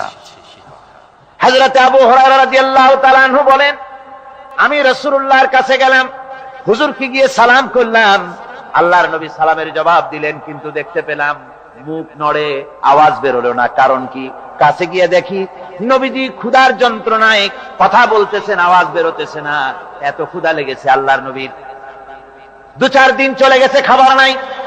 রাসূলুল্লাহ সমস্ত গনিমতের মাল, যাকাত সদকার মালগুলি, খাদ্য দ্রব্যগুলি দুহাতে বিতরণ করেছেন। নিজের পেটে খাবার নাই, মানুষকে দিতেছেন। দিতে দিতে এশার নামাজ পড়ে নবীজি ঘরের মধ্যে প্রবেশ করে হযরত আয়েশা সিদ্দিকা রাদিয়াল্লাহু তাআলা আনহাকে ডেকে বলেন, আয়েশা রে, সারাদিন কষ্ট করেছি, দারুণ ক্ষুধা লেগেছে, তাড়াতাড়ি করে কিছু খাবার আমারে এনে দাও। হযরত আয়েশা হুজুরের ক্ষুধার্ত শ্রান্ত ক্লান্ত চেহারার দিকে তাকাইয়া হযরত আয়েশা কেঁদে ফেলেছেন। হযরত মা আয়েশা কাঁদেন আর বলেন, ইয়া রাসূলুল্লাহ, হে আল্লাহর নামের কসম করে বলি, আমি আয়েশার ঘরে কোনো পানি ছাড়া কোনো খাবার নাই। এই ছিল রাসূলের আদর্শ। হাদিস শরীফে এসেছে, আল্লাহর নবী বলেন, তোমরা যদি রাষ্ট্রীয় ক্ষমতায় যাও, বাড়ি না থাকলে সরকারি খরচ একটা বাড়ি নিতে পারো। তোমার যদি যানবাহন না থাকে, সরকারি খরচে যানবাহন নিতে পারো। ছেলে মেয়ের কাপড় চোপড়, লেখাপড়া, শিক্ষা চিকিৎসার জন্য যদি না থাকে, তাহলে তুমি সরকার থেকে নিতে পারো। কিন্তু এর থেকে এক চুল পরিমাণ যদি পাও বাড়াও, সরকারের মাল জনগণের মাল, এর থেকে প্রয়োজনের বাইরে যদি তুমি নিজের জন্য নিতে থাকো, কিয়ামতের দিন আল্লাহর দরবারে চোরের কাতারে তোমারে দাঁড়ানো লাগবে। দুনিয়ায় যত সম্মান পাও না কেন, কিয়ামতে আল্লাহর দরবারে কিসের কাতারে দাঁড়াবে? চোরের কাতারে দাঁড়াতে হবে। রাসূল পাক সাল্লাল্লাহু আলাইহি ওয়াসাল্লাম এমন এক সমাজ কায়েম করেছিলেন। আমার হতাশাগ্রস্ত ছাত্ররা, যেসব ছাত্ররা সমাজতন্ত্র তোমরা করো, যারা সমাজতন্ত্র করতে হতাশাগ্রস্ত হয়েছে, এখন যাব কোথায় বলে হতাশ হয়ে গিয়েছো তোমরা, আমরা তোমাদেরকে দাওয়াত দেই, কোরআনের মাহফিল থেকে দাওয়াত দেই, ফিরে আসো। হতাশ হওয়ার কোনো কারণ নাই। লেনিন মরার, ও মরে গেছে। কার্ল মার্কস মরার, মরে গেছে, পচে গেছে, গলে গেছে, দুনিয়া থেকে শেষ হয়ে গিয়েছে। আল্লাহ নবীর নেতৃত্ব, সূর্য যতদিন উঠবে আর ডুববে, নবীজির নেতৃত্ব শেষ হবে না। ওই নেতৃত্বে আসো, রাসূলের নেতৃত্ব মেনে নাও, কোরআনের শাসন মেনে নাও, তাহলেই শান্তি পাবে তোমরা।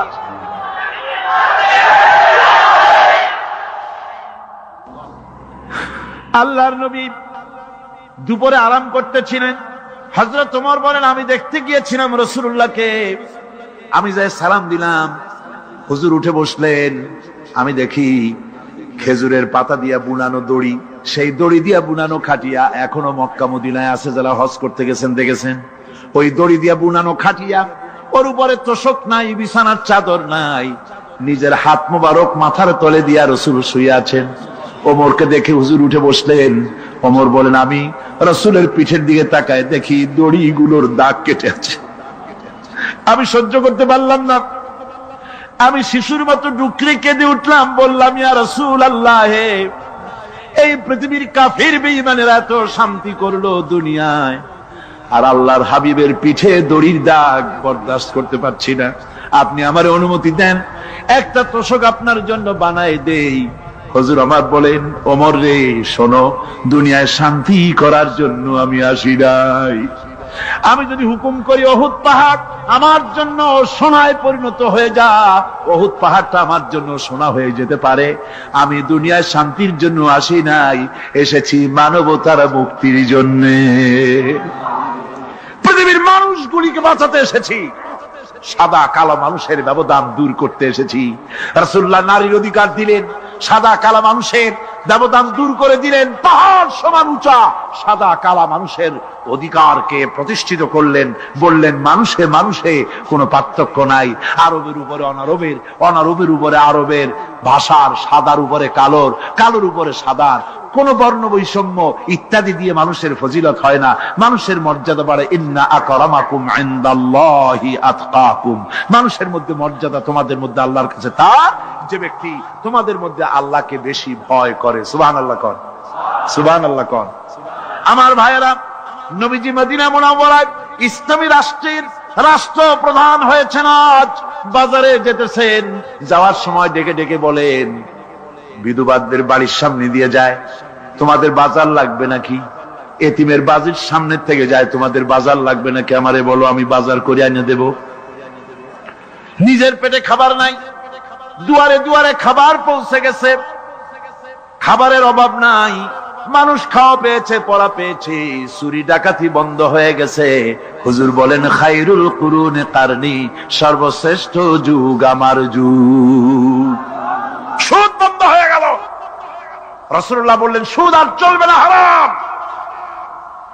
সুদ বন্ধ হয়ে গেল। হুজুর ব্যাংক চালু করে দিলেন। ব্যাংকের নাম হলো বাইতুল মাল। কি নাম হলো? এই ব্যাংক যেদিন রাসূলুল্লাহ উদ্বোধন করেন, আল্লাহ নবী বাইতুল মাল ব্যাংক উদ্বোধনের দিনে যে বক্তৃতা করলেন, বুখারীতে সেই বক্তৃতা লেখা হয়ে গেল। আল্লাহ নবী বলেন, মান তারাকা দায়নান আও দিয়ান ফালাইয়া, আমার এই রাষ্ট্রের ভিতরে কোন মানুষ যদি ঋণগ্রস্ত অবস্থায় মারা যায়, আর ঋণ পরিশোধ করার মতো অর্থ যদি তার কাছে না থাকে, তাহলে তার ঋণ পরিশোধের দায়িত্ব তার বিধবা স্ত্রী আর তার এতিম বাল বাচ্চার সব দায়িত্ব আমি মুহাম্মদ সাল্লাল্লাহু আলাইহি ওয়াসাল্লাম আমার কাঁধের উপরে উঠাইয়া নিলাম। এমন সুন্দর রাষ্ট্র চালু হয়ে গেছে, মানুষ খাবার পেয়েছে, পড়ার পেয়েছে।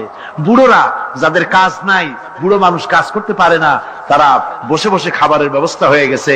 যুবকদের চাকরি হয়ে গেছে, বেকার কেউ আর বেকার নাই, সব কাজে ব্যস্ত হয়ে গেছে, মানুষের কাছে কাজ মিলেছে। কৃষক তাদের উৎপাদিত পণ্যের সঠিক মূল্য পাচ্ছে, শ্রমিক শ্রমের মর্যাদা পাচ্ছে, শ্রমিক মর্যাদা পাচ্ছে। রাসূলুল্লাহ বলেছেন, শ্রমিক আর মালিক মনিব আর গোলামের সম্পর্ক না, সম্পর্ক ভাই ভাই। সম্পর্ক কি? শ্রমিকের মর্যাদা রাসূলুল্লাহ এভাবে দিলেন, নিজে শ্রম দিলেন। মদিনার 8 বছর চলে যাওয়ার পর হযরত আয়েশা রাসূলুল্লাহকে দেখলেন মাজা কুজা। হযরত আয়েশা বলেন, হুজুর মাজাটা কুজা কেন? বয়সের কারণে হলো নাকি? হুজুর বলেন, না, বয়সের কারণে হয় নাই। এই মদিনার চতুর্দিকে কাফির বেঈমানেরা যখন মদিনাকে আক্রমণ করেছিল, আমি তখন মদিনার চতুর্দিকে খন্দক পরিখা খনন করেছিলাম, 3 মাইল লম্বা, 15 ফিট গভীর, 30 ফিট চওড়া। সাহাবীরা মাটি কেটেছে, আমি মাটি বহন করেছি, আবার আমি মাটি কেটেছি, সাহাবীরা মাটি কেটেছে। মাটি কেটে আর মাটির ঝুড়ি বহন করে করে কোমরে যে বেদনা হয়েছিল, আজ পর্যন্ত সেই বেদনা সেরে যায় নাই। এই হলো আমার রাসূল, এ হলো বিশ্ব নবী। কি নবী? সিল্লা এখন কি নবী?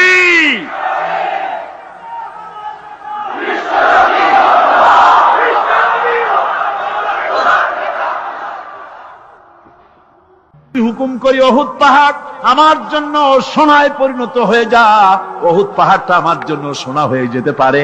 আমি দুনিয়ায় শান্তির জন্য আসি নাই, এসেছি মানবতার মুক্তির জন্য। পৃথিবীর মানুষগুলিকে বাঁচাতে এসেছি, সাদা কালো মানুষের ব্যবধান দূর করতে এসেছি। রাসূলুল্লাহ নারীর অধিকার দিলেন, সাদা কালা মানুষের ব্যবধান দূর করে দিলেন। পাহাড় সমান উঁচা সাদা কালা মানুষের অধিকারকে প্রতিষ্ঠিত করলেন, বললেন মানুষে মানুষে কোনো পার্থক্য নাই। আরবের উপরে অনারবের, অনারবের উপরে আরবের, ভাষার সাদার উপরে কালোর, কালোর উপরে সাদার, কোন বর্ণ বৈষম্য ইত্যাদি দিয়ে নিজের পেটে খাবার নাই, দুয়ারে দুয়ারে খাবার পৌঁছে গেছে, খাবারের অভাব নাই, মানুষ খাওয়া পেয়েছে, পড়া পেয়েছে, চুরি ডাকাতি বন্ধ হয়ে গেছে। হুজুর বলেন খায়রুল কুরুনে কারনি, সর্বশ্রেষ্ঠ যুগ আমার যুগ। সুদ বন্ধ হয়ে গেল। রাসূলুল্লাহ বললেন সুদ আর চলবে না, হারাম। সুদ বন্ধ হয়ে গেল। হুজুর ব্যাংক চালু করে দিলেন। ব্যাংকের নাম হলো বাইতুল মাল। কি নাম হলো? এই ব্যাংক যেদিন রাসূলুল্লাহ উদ্বোধন করেন, আল্লাহর নবী বাইতুল মাল ব্যাংক উদ্বোধনের দিনে যে বক্তৃতা করলেন, বুখারীতে সেই বক্তৃতা লেখা হয়ে গেল। আল্লাহর নবী বলেন মান তারাকা দায়নান আও দিয়ান ফালাইয়া, আমার এই রাষ্ট্রের ভিতরে কোন মানুষ যদি ঋণগ্রস্ত অবস্থায় মারা যায় আর ঋণ পরিশোধ করার মতো অর্থ যদি তার কাছে না থাকে, তাহলে তার ঋণ পরিশোধের দায়িত্ব তার বিধবা স্ত্রী আর তার এতিম বাল বাচ্চার সব দায়িত্ব আমি মুহাম্মদ সাল্লাল্লাহু আলাইহি ওয়াসাল্লাম আমার কাঁধের উপরে উঠাইয়া নিলাম। এমন সুন্দর রাষ্ট্র চালু হয়ে গেছে, মানুষ খাবার পেয়েছে, পড়ার পেয়েছে। বুড়োরা যাদের কাজ নাই, বুড়ো মানুষ কাজ করতে পারে না, তারা বসে বসে খাবারের ব্যবস্থা হয়ে গেছে। যুবকদের চাকরি হয়ে গেছে, বেকার কেউ আর বেকার নাই, সব কাজে ব্যস্ত হয়ে গেছে, মানুষের কাছে কাজ মিলেছে। কৃষক তাদের উৎপাদিত পণ্যের সঠিক মূল্য পাচ্ছে, শ্রমিক শ্রমের মর্যাদা পাচ্ছে, শ্রমিক মর্যাদা পাচ্ছে। রাসূলুল্লাহ বলেছেন শ্রমিক আর মালিক মনিব আর গোলামের সম্পর্ক না, সম্পর্ক ভাই ভাই। সম্পর্ক কি? শ্রমিকের মর্যাদা রাসূলুল্লাহ এভাবে দিলেন, নিজে শ্রম দিলেন। মদিনার 8 বছর চলে যাওয়ার পর হযরত আয়েশা রাসূলুল্লাহকে দেখলেন মাজা কুজা। হযরত আয়েশা বলেন হুজুর মাজাটা কুজা কেন? বয়সের কারণে হলো নাকি? হুজুর বলেন না, বয়সের কারণে হয় নাই। এই মদিনার চতুর্দিকে কাফির বেঈমানেরা যখন মদিনাকে আক্রমণ করেছিল, আমি তখন মদিনার চতুর্দিকে খন্দক পরিখা খনন করেছিলাম, 3 মাইল লম্বা, 15 ফিট গভীর, 30 ফিট চওড়া। সাহাবীরা মাটি কেটেছে, আমি মাটি বহন করেছি, আবার আমি মাটি কেটেছি, সাহাবীরা মাটি কেটেছে। মাটি কেটে আর মাটির ঝুড়ি বহন করে করে কোমরে যে বেদনা হয়েছিল আজ পর্যন্ত সেই বেদনা সেরে যায় নাই। এই হলো আমার রাসূল, এ হলো বিশ্ব নবী। কি নবী? সিল্লা এখন কি নবী?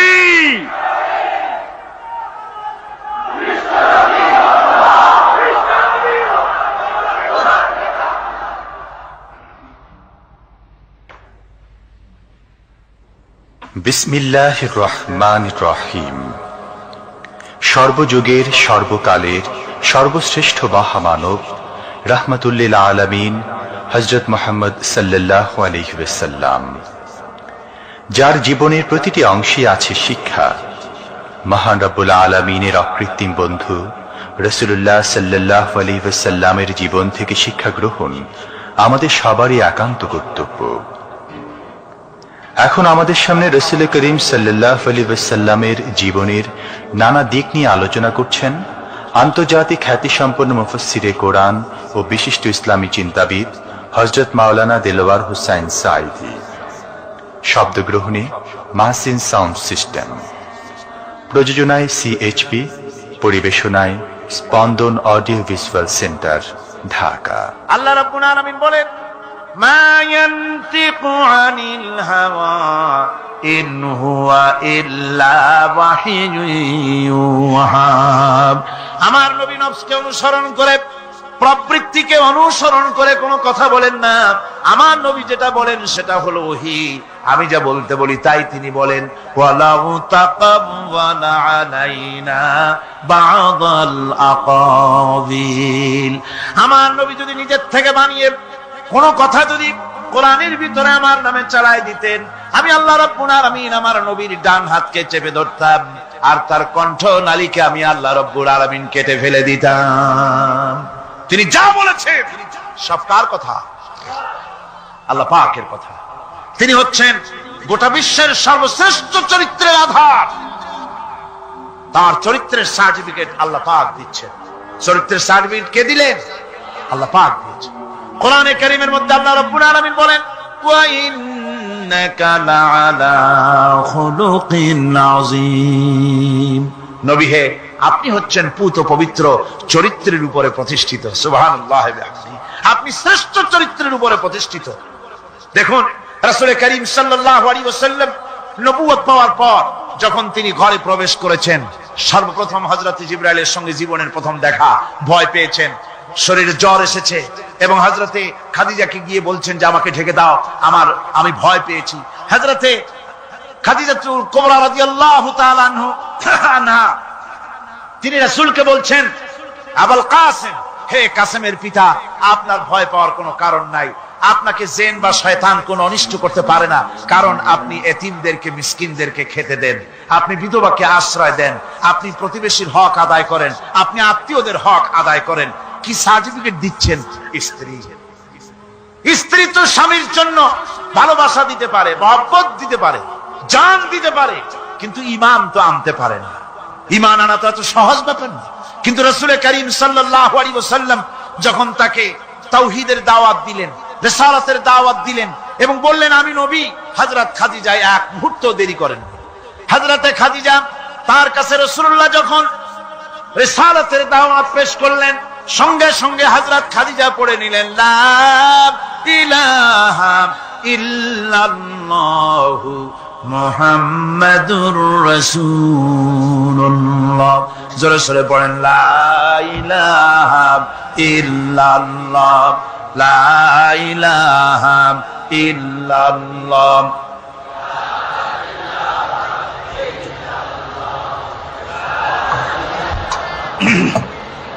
মুহাব্বতের সাথে জোরে জোরে পড়েন, লা ইলাহা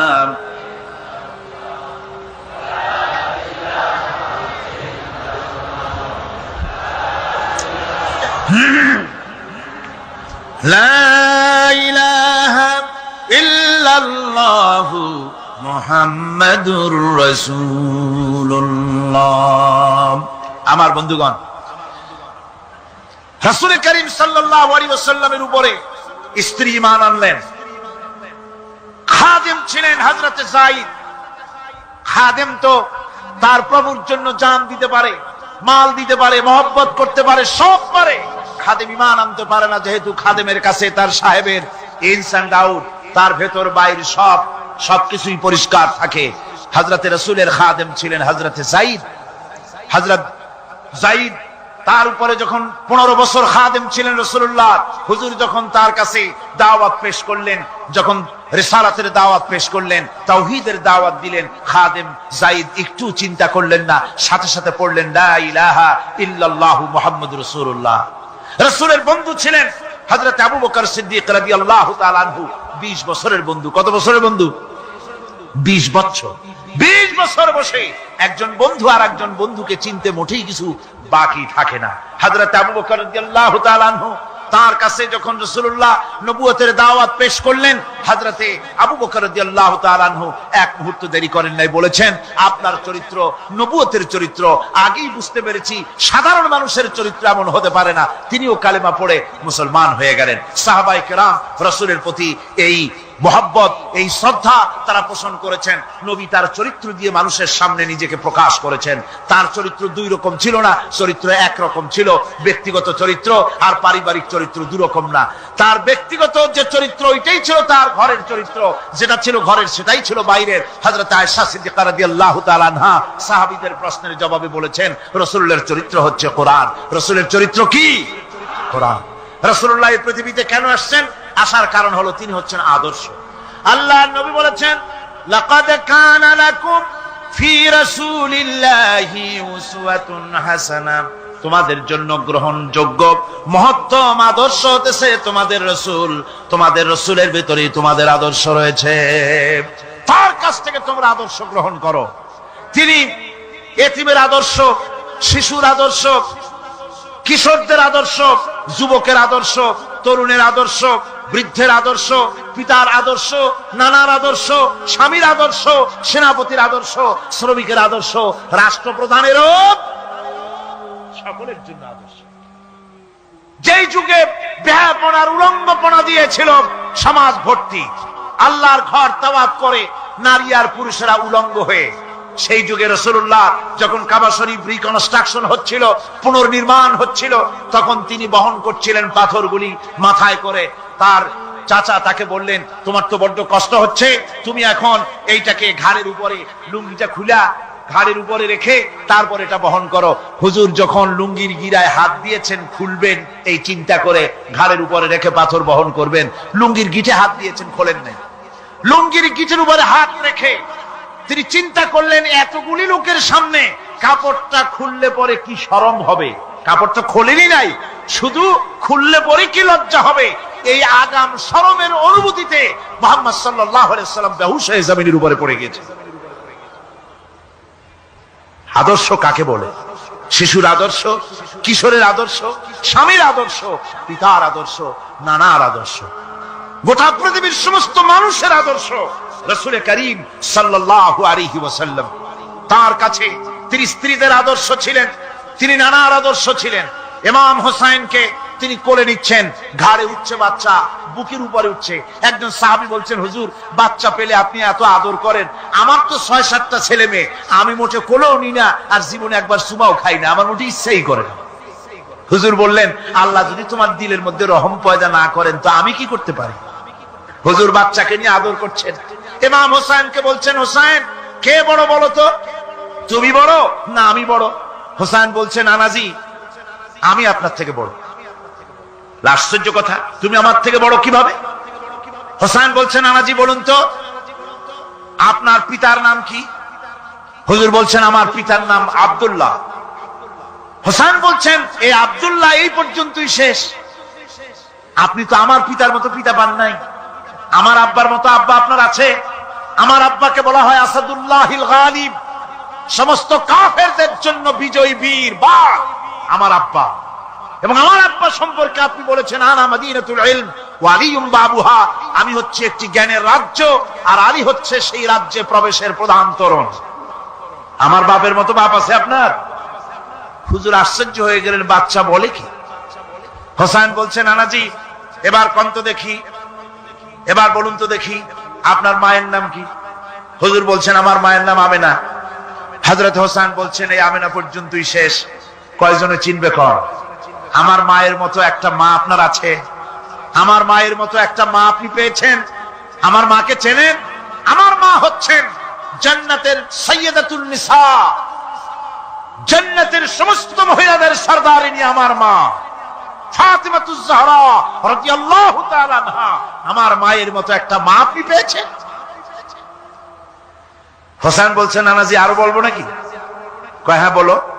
বলছেন, নানাজি এবার কোন তো দেখি আপনার নানার নাম কি? হুজুর বলছেন, আমার নানার নাম আব্দুল ওয়াহাব। হোসেন বলছেন, এবার আপনি মানুষের কাছে জিজ্ঞেস করেন কয়জন এই আব্দুল ওয়াহাব রয়েছেন?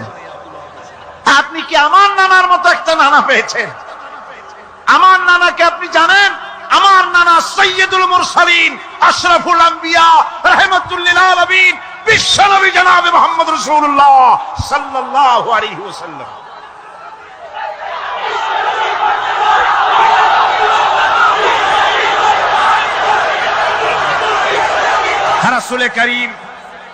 রাসূল করিম সাল্লাল্লাহু আলাইহি ওয়াসাল্লাম হোসাইনকে বুকের সাথে জড়িয়ে ধরে হোসাইনের ঠোঁটের উপরে, তার চিবুকের উপরে, তার গণ্ডদেশে, তার কপলে বারবার চুমো খেতে লাগলেন আর বললেন, নানা আমি আজকে তোমার সামনে হেরে গেলাম। সুবহানাল্লাহি ওয়া বিহামদিহি। কি আদর করতেন তিনি বাচ্চাদেরকে। রাসূলুল্লাহ রাস্তা দিয়ে যেতেন আর বাচ্চারা খেলাধুলা ছেড়ে রাসূলের কাছে ছুটে আসতো। একবার তো রাসূলুল্লাহ একটা বাচ্চার মাথায় হাত বুলিয়ে খেলা ছেড়ে দিয়ে ছুটে আসছে। হুজুর তাকে জিজ্ঞেস করলেন, তোমার সাথে যে পাখিটা থাকতো সেই লাল পাখিটা কই? ছেলে তো কেঁদে ফেললো। ছেলে বলে ফেললো যে আপনি বিশ্বনবী, আমি একটা ছোট্ট মানুষ, আমার পাখির খবর আপনি রাখেন। সুবহানাল্লাহি বিহামদিহি।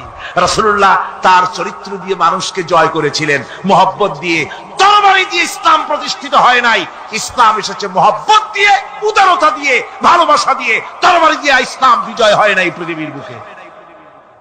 পিতামাতার প্রতি ভালোবাসা ইসলামের এক মহান শিক্ষা, যা দেখতে পাওয়া যায় রাসূলুল্লাহ সাল্লাল্লাহু আলাইহি ওয়াসাল্লামের চরিত্রে। আল্লাহ রাব্বুল আলামিন বলেন, ওয়াকুল লাহুমা কাওলান কারীমা। মা বাবার সঙ্গে সম্মানজনক কথা বলো, খবরদার বেয়াদবি করবে না। আর মা বাপের জন্য, তাদের জন্য আমি আল্লাহ রাব্বুল আলামিনের কাছে দোয়া করো, রব্বিরহামহুমা কামা রাব্বায়ানি সাগীরা। পড়েন সবাই, রব্বিরহামহুমা কামা রাব্বায়ানি সাগীরা।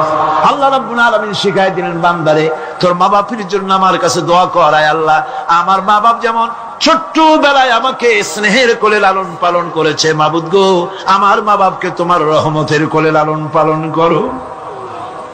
আল্লাহ শিখাই দিচ্ছে। হাদিস শরীফ এসেছে, হুজুর বসে আছেন মসজিদে নববীতে, সাহাবায়ে কেরাম বসা। এক বৃদ্ধা মহিলা প্রবেশ করেছেন মসজিদে, হুজুর তাকে দেখে দাঁড়ায় গেলেন।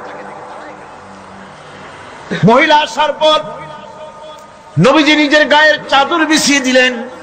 মহিলা চলে যাওয়ার পর সাহাবায়ে কেরাম জিজ্ঞেস করলেন, হুজুর একজন সাধারণ মেয়ে লোকের জন্য হুজুর নিজের চাদর বিছাইলেন, বুঝলাম না ফজিলত কি, চিনলাম না মেয়ে লোকটাকে। হুজুর বলেন, সাহাবীরা চাদর তো ভালো, হক তো আদায় করতে পারি নাই, চিনতে পারো নাই, তোমরা বুঝতে পারো নাই। আমি দুনিয়া আসার পর আমার মায়ের দুধ আমার কিসমতে তেমন হয় নাই, আমি আমার মায়ের যত্ন তেমন পাই নাই, স্নেহ আদর তেমন পাই নাই। যার বুকের দুধ খাইয়া, যার কোলে কাখে চড়ে আমি বড় হয়েছি, ইনি আমার সেই দুধ মা হযরতে হালিমাতুস সাদিয়া। বন্ধুরা, মা যদি বেঁচে থাকে, রাত্রে বাড়ি গিয়ে পায়ে ধরুন, বলেন মা অন্যায় করেছি, জীবনে বহু বেয়াদবি করেছি, আমারে মাফ করে দাও। বিশ্বাস করুন, মা বাপের যদি খেদমত করেন, মা বাপ যদি রাজি থাকে, রিস্কে, খাদ্যে, টাকায়, ইজ্জতে জীবনেও কষ্ট হবে না। বিপদে অবিচলতার মুক্ত প্রতীক বিশ্বনবী মুহাম্মদ সাল্লাল্লাহু আলাইহি ওয়াসাল্লাম। সর্ব অবস্থায় আল্লাহর উপর ভরসা করে ধৈর্য ধরার ক্ষেত্রে তিনি স্থাপন করেছিলেন এক অনন্য দৃষ্টান্ত। হিজরতের ঘটনা তার প্রকৃষ্ট উদাহরণ। আমার ভাইয়েরা, ছিল চতুর্দিকের কাফেরের চোখে চোখে, সেগুলো পৌঁছে গেল কেমনে? ওয়ামা রামাইতা ইদ রামাইতা ওয়ালাকিন্নাল্লাহ রামা। আপনি নিক্ষেপ করেন নাই, যখন আপনি নিক্ষেপ করেছিলেন আপনি তো শুধু বালুকণা ছেড়েছেন, আর ওই বালুকণাগুলি ঘরের চতুর্দিকে সব কাফেরদের চোখে পৌঁছবার দায়িত্ব আমার কুদরত গ্রহণ করেছিল। আমার ভাইয়েরা, নবীজি বিপদে, এতগুলি শত্রু তরবারি নিয়ে তিনি বিপদে ধৈর্যহারা হন নাই। আস্তে করে ঘরের থেকে বেরিয়ে হযরত আবু বকরের বাড়িতে গিয়ে হাজির। দরজায় গিয়ে আওয়াজ দিলেন, আবু বকর। অমনি দরজা খুলে গেল, লাব্বাইক ওয়া সাদাইক। হুজুর বলেন, আবু বকর রে, একটা ডাকে কেমনে সাড়া দিলে? তুমি কি ঘুমাইছিলে না? হযরত আবু বকর বলেন, হুজুর আপনি বলেছেন আমাকে নিয়ে হিজরত করবেন, আমি মনে মনে চিন্তা করেছি, না জানি কত রাত্রে নবীজি আসেন, উঠতে যদি আমার দেরি হয়ে যায়, নবীজি যদি দরজার কাছে দাঁড়ায় দাঁড়ায় আমারে ডাকাডাকি করে, আর আমি যদি ঘুমায় থাকি, তাহলে আল্লাহর নবীর সঙ্গে বেয়াদবি হয়ে যাবে। এই মনে করে বিছানায় না ঘুমাইয়া আপনার গলার আওয়াজ শোনার জন্য এই দরজার সঙ্গে পিঠ লাগাইয়া লাগাইয়া দাঁড়াইয়া ঘুমাচ্ছিলাম। আল্লাহর নবী হযরত আবু বকরকে সঙ্গে করে নিয়ে চললেন মদিনার দিকে। উল্টা পথে রওনা করলেন, বারবার কাবা শরীফের দিকে তাকাতে লাগলেন। বুখারী শরীফে এসেছে, নবীজি বারবার কাবার দিকে তাকিয়ে বলতেছেন, রে কাবা, বড় আশা ছিল তোর কাছে থাকবো, তোর খেদমত করব, কিন্তু তোর নিষ্ঠুর সন্তানেরা তোর কাছে আমারে থাকতে দিল না রে। আল্লাহ নবী মিসফালা দিয়ে জাবালে কেদোয়ার উপর দিয়ে চলে গেলেন জাবালে সুরে। গুহার কাছে যখন গিয়েছেন, হযরত রক্ত হয়ে গেল। হযরত আবু বকর রাদিয়াল্লাহু তাআলা আনহু বলছেন, হুজুর আর উপায় নাই, দিন হয়ে গেল, এখন বুঝি ধরা পড়ে যাব। ওই গুহার মধ্যে গিয়ে আশ্রয় নেই। তবে আপনি দাঁড়ান, গুহার ভিতরেই পাহাড়িয়া গুহা, বিচ্ছু থাকতে পারে, সাপ থাকতে পারে, আমি আগে ঢুকি। যদি কোনো হিংস্র প্রাণী থাকে আমার উপর দিয়া আঘাত হয়ে যাক, আল্লাহর নবী হেফাজতে থাকুন। হযরত আবু বকর রাদিয়াল্লাহু তাআলা আনহু গুহার ভিতরে নামলেন। নেমে গুহা সাফ করে হুজুরকে ডাকলেন। হুজুর তাশরীফ ফরমালেন গুহার মধ্যে। হুজুর বলেন, আবু বকর, হেঁটে হেঁটে কষ্ট হয়ে গেছে, তুমি বসো, তোমার উরুর উপরে মাথা রেখে আমি একটু ঘুমায়ে যাই। আল্লাহর হাবিব ঘুমায় গেলেন। হযরত আবু বকর লক্ষ্য করে দেখেন চতুর্দিকে অনেকগুলি গর্ত দেখা যায়। এই গর্ত থেকে সাপ আসতে পারে, বিচ্ছু আসতে পারে মনে করে নিজের গায়ের চাদর ছিঁড়ে ছিঁড়ে গর্তগুলি বন্ধ করা শুরু করে দিলেন। কয়েকটা গর্ত বন্ধ করার মতো চাদর আর নাই, পাও দিয়ে চেপে ধরলেন। এক পাহাড়িয়া বিষধর সাপ বেরোবার জন্য চেষ্টা করে বেরোবার পথ খুঁজে না পেয়ে হযরত আবু বকরের পায়ের উপরে দংশন করেছে। বিষের যন্ত্রণায় হযরত আবু বকরের চোখ থেকে পানি দরদর করে পড়ছে। রাসূলুল্লাহর ঘুম ভেঙে গেল। আল্লাহর নবী তাকিয়ে বলেন, আবু বকর, চোখে পানি কেন?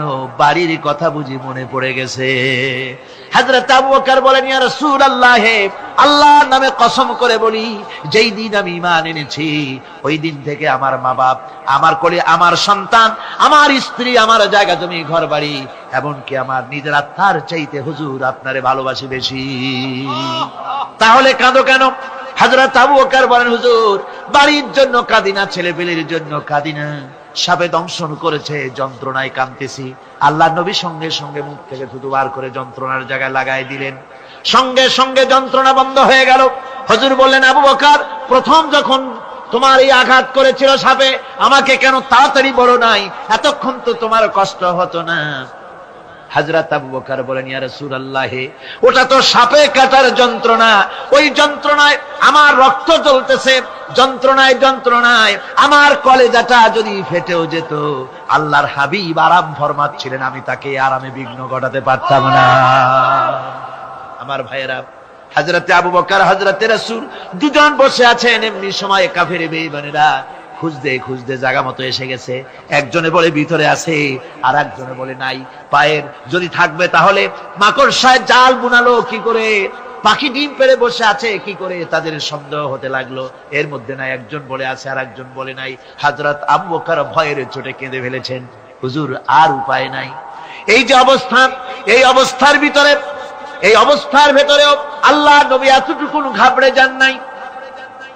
শত্রুরা তরবারি নিয়ে এসেছে, সুযোগ পেলেই একটু তাকালেই দেখতে পাবে, তুলে মেরে ফেলে দেবে। আল্লাহর হাবিব মোটেই ধৈর্য হারালেন না, এতটুকু হতাশ হলেন না।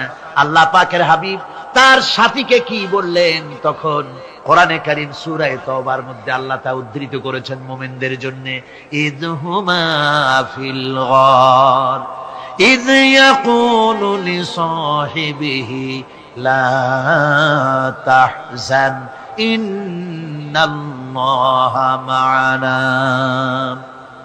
ও আমার সাথী, ও বন্ধু, ভয় করো না, চিন্তা করো না, আমরা মাইনরিটি নই, আমরাই মেজরিটি। তার কারণ আল্লাহ আমাদের সাথে আছেন। সুবহানাল্লাহ। রাসূলুল্লাহ সাল্লাল্লাহু আলাইহি ওয়াসাল্লাম অত্যন্ত সাদাসিধে জীবন যাপন করতেন। হিজরত করে মদিনায় গিয়ে ইসলামী রাষ্ট্র কায়েম করার পরও তার দায়িত্বটা কাটেনি। হাদিসে এসেছে সে কথা। হযরত আবু হুরায়রা রাদিয়াল্লাহু তাআলা আনহু বলেন, আমি রাসূলুল্লাহর কাছে গেলাম, হুজুরকে গিয়ে সালাম করলাম। আল্লাহর নবী সালামের জবাব দিলেন, কিন্তু দেখতে পেলাম মুখ নড়ে, আওয়াজ বেরোলো না। কারণ কি? কাছে গিয়ে দেখি নবীজি ক্ষুধার যন্ত্রণায় কথা বলতেছেন, আওয়াজ বেরোতেছে না। এত ক্ষুধা লেগেছে আল্লাহর নবীর। 2-4 দিন চলে গেছে, খাবার নাই। রাসূলুল্লাহ সমস্ত গনিমতের মাল, যাকাত সদকার মালগুলি, খাদ্য দ্রব্যগুলি দুহাতে বিতরণ করেছেন। নিজের পেটে খাবার নাই, মানুষকে দিতেছেন। দিতে দিতে এশার নামাজ পড়ে নবীজি ঘরের মধ্যে প্রবেশ করে হযরত আয়েশা সিদ্দিকা রাদিয়াল্লাহু তাআলা আনহাকে ডেকে বলেন, আয়েশা রে, সারাদিন কষ্ট করেছি, দারুণ ক্ষুধা লেগেছে, তাড়াতাড়ি করে কিছু খাবার আমারে এনে দাও। হযরত আয়েশা হুজুরের ক্ষুধার্ত শ্রান্ত ক্লান্ত চেহারার দিকে তাকাইয়া হযরত আয়েশা কেঁদে ফেলেছেন। হযরত মা আয়েশা কাঁদেন আর বলেন, ইয়া রাসূলুল্লাহ, আল্লাহর নামের কসম করে বলি, আমি আয়েশার ঘরে কোনো পানি ছাড়া কোনো খাবার নাই। এই ছিল রসুলের আদর্শ। হাদিস শরীফে এসেছে, আল্লাহর নবী বলেন, তোমরা যদি রাষ্ট্রীয় ক্ষমতায় যাও, বাড়ি না থাকলে সরকারি খরচে একটা বাড়ি নিতে পারো। তোমার যদি যানবাহন না থাকে, সরকারি খরচে যানবাহন নিতে পারো। ছেলে মেয়ের কাপড় চোপড়, লেখাপড়া, শিক্ষা, চিকিৎসার জন্য যদি না থাকে, তাহলে তুমি সরকার থেকে নিতে পারো। কিন্তু এর থেকে এক চুল পরিমাণ যদি পাও বাড়াও, সরকারের মাল জনগণের মাল, এর থেকে প্রয়োজনের বাইরে যদি তুমি নিজের জন্য নিতে থাকো, কিয়ামতের দিন আল্লাহর দরবারে চোরের কাতারে তোমারে দাঁড়ানো লাগবে। দুনিয়ায় যত সম্মান পাও না কেন, কিয়ামতে আল্লাহর দরবারে কিসের কাতারে দাঁড়াবে? চোরের কাতারে দাঁড়াতে হবে। রাসূল পাক সাল্লাল্লাহু আলাইহি ওয়াসাল্লাম এমন এক সমাজ কায়েম করেছিলেন। আমার হতাশাগ্রস্ত ছাত্ররা, যেসব ছাত্ররা সমাজতন্ত্র তোমরা করো, যারা সমাজতন্ত্র করতে হতাশাগ্রস্ত হয়েছে, এখন যাব কোথায় বলে হতাশ হয়ে গিয়েছো তোমরা, আমরা তোমাদেরকে দাওয়াত দেই, কোরআনের মাহফিল থেকে দাওয়াত দেই, ফিরে আসো। হতাশ হওয়ার কোনো কারণ নাই। লেনিন মরার, ও মরে গেছে। কার্ল মার্কস মরার, মরে গেছে, পচে গেছে, গলে গেছে, দুনিয়া থেকে শেষ হয়ে গিয়েছে। আল্লাহ নবীর নেতৃত্ব, সূর্য যতদিন উঠবে আর ডুববে, নবীদের নেতৃত্ব শেষ হবে না। ওই নেতৃত্বে আসো, রাসূলের নেতৃত্ব মেনে নাও, কোরআনের শাসন মেনে নাও, তাহলেই শান্তি পাবে তোমরা।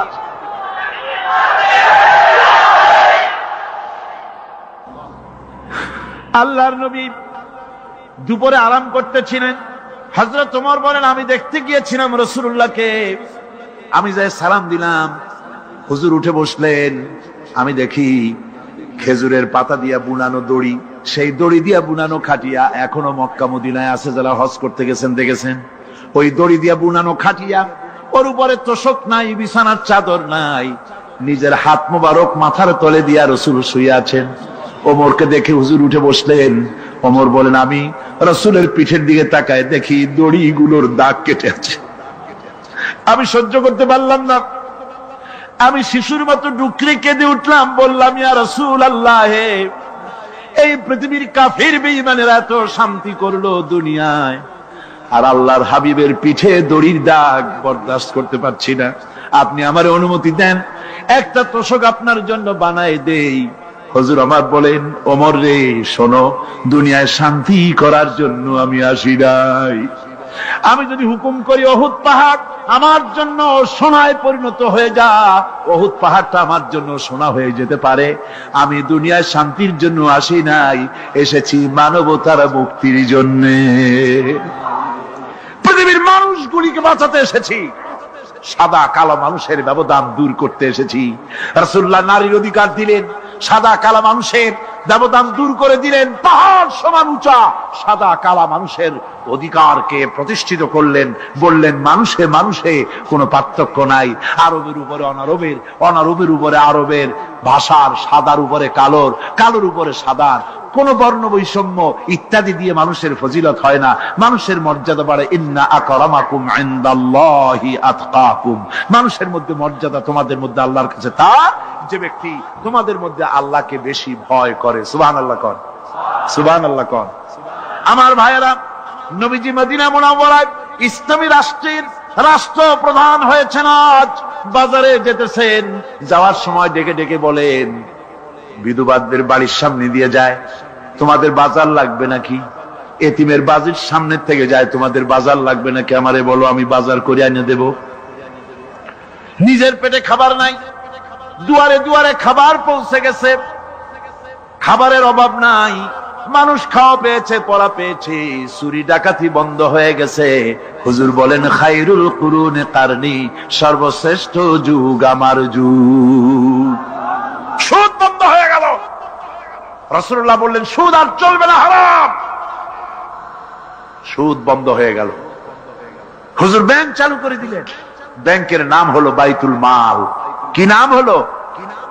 এই ব্যাংক যেদিন রাসূলুল্লাহ উদ্বোধন করেন, আল্লাহ নবী বাইতুল মাল ব্যাংক উদ্বোধনের দিনে যে বক্তৃতা করলেন, বুখারীতে সেই বক্তৃতা লেখা হয়ে গেল। আল্লাহ নবী বলেন, মান তারাকা দায়নান আও দিয়ান ফালাইয়া। আমার এই রাষ্ট্রের ভিতরে কোন মানুষ যদি ঋণগ্রস্ত অবস্থায় মারা যায়, আর ঋণ পরিশোধ করার মতো অর্থ যদি তার কাছে না থাকে, তাহলে তার ঋণ পরিশোধের দায়িত্ব তার বিধবা স্ত্রী আর তার এতিম বাল বাচ্চার সব দায়িত্ব আমি মুহাম্মদ সাল্লাল্লাহু আলাইহি ওয়াসাল্লাম আমার কাঁধের উপরে উঠাইয়া নিলাম। এমন সুন্দর রাষ্ট্র চালু হয়ে গেছে, মানুষ খাবার পেয়েছে, পড়ার পেয়েছে। বুড়োরা যাদের কাজ নাই, বুড়ো মানুষ কাজ করতে পারে না, তারা বসে বসে খাবারের ব্যবস্থা হয়ে গেছে। যুবকদের চাকরি হয়ে গেছে, বেকার কেউ আর বেকার নাই, সব কাজে ব্যস্ত হয়ে গেছে, মানুষের কাছে কাজ মিলেছে। কৃষক তাদের উৎপাদিত পণ্যের সঠিক মূল্য পাচ্ছে, শ্রমিক শ্রমের মর্যাদা পাচ্ছে, শ্রমিক মর্যাদা পাচ্ছে। রাসূলুল্লাহ বলেছেন, শ্রমিক আর মালিক মনিব আর গোলামের সম্পর্ক না, সম্পর্ক ভাই ভাই। সম্পর্ক কি? শ্রমিকের মর্যাদা রাসূলুল্লাহ এভাবে দিলেন, নিজে শ্রম দিলেন। মদিনার 8 বছর চলে যাওয়ার পর হযরত আয়েশা রাসূলুল্লাহকে দেখলেন মাজা কুজা। হযরত আয়েশা বলেন, হুজুর মাজাটা কুজা কেন? বয়সের কারণে হলো নাকি? হুজুর বলেন, না, বয়সের কারণে হয় নাই।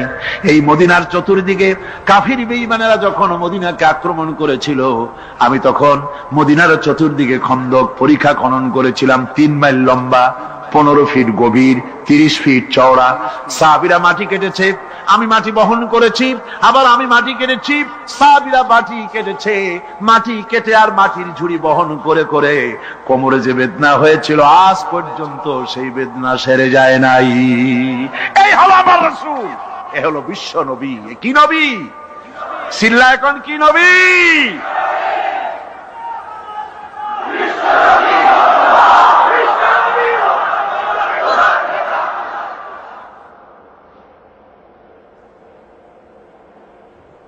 বিসমিল্লাহির রহমানির রহিম। সর্বযুগের সর্বকালের সর্বশ্রেষ্ঠ মহামানব রাহমাতুল্লিল আলামিন হযরত মুহাম্মদ সাল্লাল্লাহু আলাইহি ওয়াসাল্লাম, যার জীবনের প্রতিটি অংশে আছে শিক্ষা, মহান রব্বুল আলামিনের অকৃত্রিম বন্ধু রাসূলুল্লাহ সাল্লাল্লাহু আলাইহি ওয়াসাল্লামের জীবন থেকে শিক্ষা গ্রহণ আমাদের সবারই একান্ত কর্তব্য। এখন আমাদের সামনে রাসূল করিম সাল্লাল্লাহু আলাইহি ওয়াসাল্লামের জীবনের নানা দিক নিয়ে আলোচনা করছেন আন্তর্জাতিক খ্যাতিসম্পন্ন মুফাসসিরে কোরআন ও বিশিষ্ট ইসলামী চিন্তাবিদ হযরত মাওলানা দেলওয়ার হোসাইন সাঈদী। শব্দগ্রহণে মাহসিন সাউন্ড সিস্টেম, প্রযোজনায় সিএইচপি, পরিবেশনায় স্পন্দন অডিও ভিজুয়াল সেন্টার, ঢাকা। আল্লাহ রাব্বুল আলামিন বলেন, মা ইয়ানতিকু আনিল হাওয়া ইন হুয়া ইল্লা ওয়াহিয়ুন ইউহা। আমার নবী নফসকে অনুসরণ করে, প্রবৃত্তিকে অনুসরণ করে কোনো কথা বলেন না। আমার নবী যেটা বলেন সেটা হলো ওহী। আমি যা বলতে বলি তাই তিনি বলেন। ওয়ালাউ তাকাওয়ালা আলাইনা বা'দাল আকাবিল। আমার নবী যদি নিজের থেকে বানিয়ে কোন কথা যদি কোরআনের ভিতরে আমার নামে চালায় দিতেন, আমি আল্লাহ রাব্বুল আলামিন আমার নবীর ডান হাতকে চেপে ধরতাম, আর তার কণ্ঠ নালীকে আমি আল্লাহ রাব্বুল আলামিন কেটে ফেলে দিতাম। তিনি যা বলেছেন সব কার কথা? আল্লাহ পাকের কথা। তিনি হচ্ছেন গোটা বিশ্বের সর্বশ্রেষ্ঠ চরিত্রের আধার। তার চরিত্রের সার্টিফিকেট আল্লাহ পাক দিচ্ছেন। চরিত্রের সার্টিফিকেট কে দিলেন? আল্লাহ পাক দিয়েছেন। কোরআনে কারীমের মধ্যে আল্লাহ রাব্বুল আলামিন বলেন, ওয়া ইন্নাকা লাআলা খুলুকিন আযীম। নবী হে, আপনি হচ্ছেন পুত পবিত্র চরিত্রের উপরে প্রতিষ্ঠিত। সুবহানাল্লাহ ওয়া বিহামদিহি। আপনি শ্রেষ্ঠ চরিত্রের উপরে প্রতিষ্ঠিত। দেখুন, রাসূল করিম সাল্লাল্লাহু আলাইহি ওয়াসাল্লাম নবুয়ত পাওয়ার পর যখন তিনি ঘরে প্রবেশ করেছেন, সর্বপ্রথম হযরত জিবরাইলের সঙ্গে জীবনের প্রথম দেখা, ভয় পেয়েছেন, শরীরে জ্বর এসেছে, এবং হযরতে খাদিজাকে গিয়ে বলছেন যে আমাকে ঢেকে দাও, আমি ভয় পেয়েছি। হযরতে খাদিজাতুল কুবরা রাদিয়াল্লাহু তাআলা আনহা তিনি রাসূলকে বলছেন, আবুল কাসেম, হে কাসেমের পিতা, আপনার ভয় পাওয়ার কোনো কারণ নাই।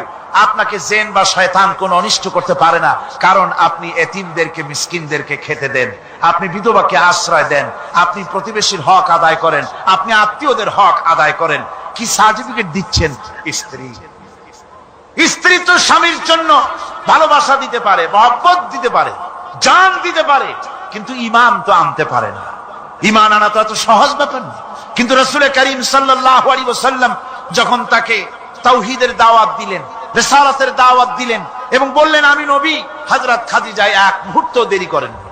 হযরতে খাদিজা তার কাছে রাসূলুল্লাহ যখন রিসালাতের দাওয়াত পেশ করলেন, সঙ্গে সঙ্গে হযরত খাদিজা পড়ে নিলেন লা ইলাহা ইল্লাল্লাহু মুহাম্মাদুর রাসূলুল্লাহ। জোরে সোরে পড়েন লা ইলাহা ইল্লাল্লাহ, লা ইলাহা ইল্লাল্লাহ।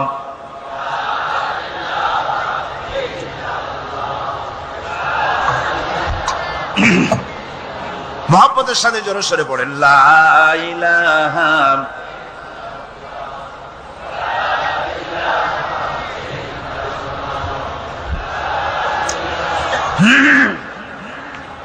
লা ইলাহা ইল্লাল্লাহু মুহাম্মাদুর রাসূলুল্লাহ।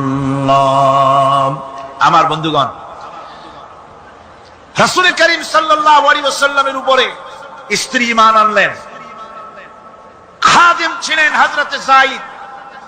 খাদেম তো তার প্রভুর জন্য জান দিতে পারে, মাল দিতে পারে, মহব্বত করতে পারে, সব পারে। খাদেম ঈমান আনতে পারে না, যেহেতু খাদেমের কাছে তার সাহেবের ইনস এন্ড আউট, তার ভেতর বাইরে সবকিছুই পরিষ্কার থাকে। হযরতে রাসূলের খাদেম ছিলেন হযরতে যায়েদ। হযরত যায়েদ তার উপরে যখন 15 বছর খাদেম ছিলেন রাসূলুল্লাহ, হুজুর যখন তার কাছে দাওয়াত পেশ করলেন, যখন রিসালাতের দাওয়াত পেশ করলেন, তাওহীদের দাওয়াত দিলেন, খাদেম যায়েদ একটু চিন্তা করলেন না, সাথে সাথে পড়লেন লা ইলাহা ইল্লাল্লাহু মুহাম্মাদুর রাসূলুল্লাহ। রাসূলের বন্ধু ছিলেন হযরত আবু বকর সিদ্দিক রাদিয়াল্লাহু তাআলা আনহু। 20 বছরের বন্ধু। কত বছরের বন্ধু? 20 বছর। 20 বছর বসে একজন বন্ধু আর একজন বন্ধুকে চিনতে মোটেই কিছু বাকি থাকে না। হযরত আবু বকর রাদিয়াল্লাহু তাআলা আনহু তার কাছে যখন রাসূলুল্লাহ নবুয়তের দাওয়াত পেশ করলেন, হযরতে আবু বকর রাদিয়াল্লাহু তাআলা আনহু এক মুহূর্ত দেরি করেন নাই, বলেছেন আপনার চরিত্র নবুয়তের চরিত্র। আগেই বুঝতে পেরেছি সাধারণ মানুষের চরিত্র এমন হতে পারে না। তিনিও কালেমা পড়ে মুসলমান হয়ে গেলেন। সাহাবায়ে কেরাম রাসূলের প্রতি এই মোহাব্বত, এই শ্রদ্ধা তারা পোষণ করেছেন। নবী তার চরিত্র দিয়ে মানুষের সামনে নিজেকে প্রকাশ করেছেন। তার চরিত্র দুই রকম ছিল না, চরিত্র একরকম ছিল। ব্যক্তিগত চরিত্র আর পারিবারিক চরিত্র দুরকম না। তার ব্যক্তিগত যে চরিত্র ওইটাই ছিল তার ঘরের চরিত্র, যেটা ছিল ঘরের সেটাই ছিল বাইরের। হযরত আয়েশা সিদ্দিকা রাদিয়াল্লাহু তাআলা আনহা সাহাবীদের প্রশ্নের জবাবে বলেছেন রাসূলের চরিত্র হচ্ছে কোরআন। রাসূলের চরিত্র কি? কোরআন। রাসূলুল্লাহ এই পৃথিবীতে কেন আসছেন? আসার কারণ হলো তিনি হচ্ছেন আদর্শ। আল্লাহর নবী বলেছেন লাকাদ কানা লাকুম ফি রাসূলিল্লাহি উসওয়াতুন হাসানাহ, তোমাদের জন্য গ্রহণযোগ্য মহত্তম আদর্শ হতেছে তোমাদের রাসূল। তোমাদের রাসূলের ভিতরে তোমাদের আদর্শ রয়েছে। তার কাছ থেকে তোমরা আদর্শ গ্রহণ করো। তিনি এতিমের আদর্শ, শিশুর আদর্শ, কিশোরদের আদর্শ, যুবকের আদর্শ, তরুণের আদর্শ, বৃদ্ধের আদর্শ, পিতার আদর্শ, নানার আদর্শ, স্বামীর আদর্শ, সেনাপতির আদর্শ, শ্রমিকের আদর্শ, রাষ্ট্রপ্রধানেরও সকলের জন্য আদর্শ।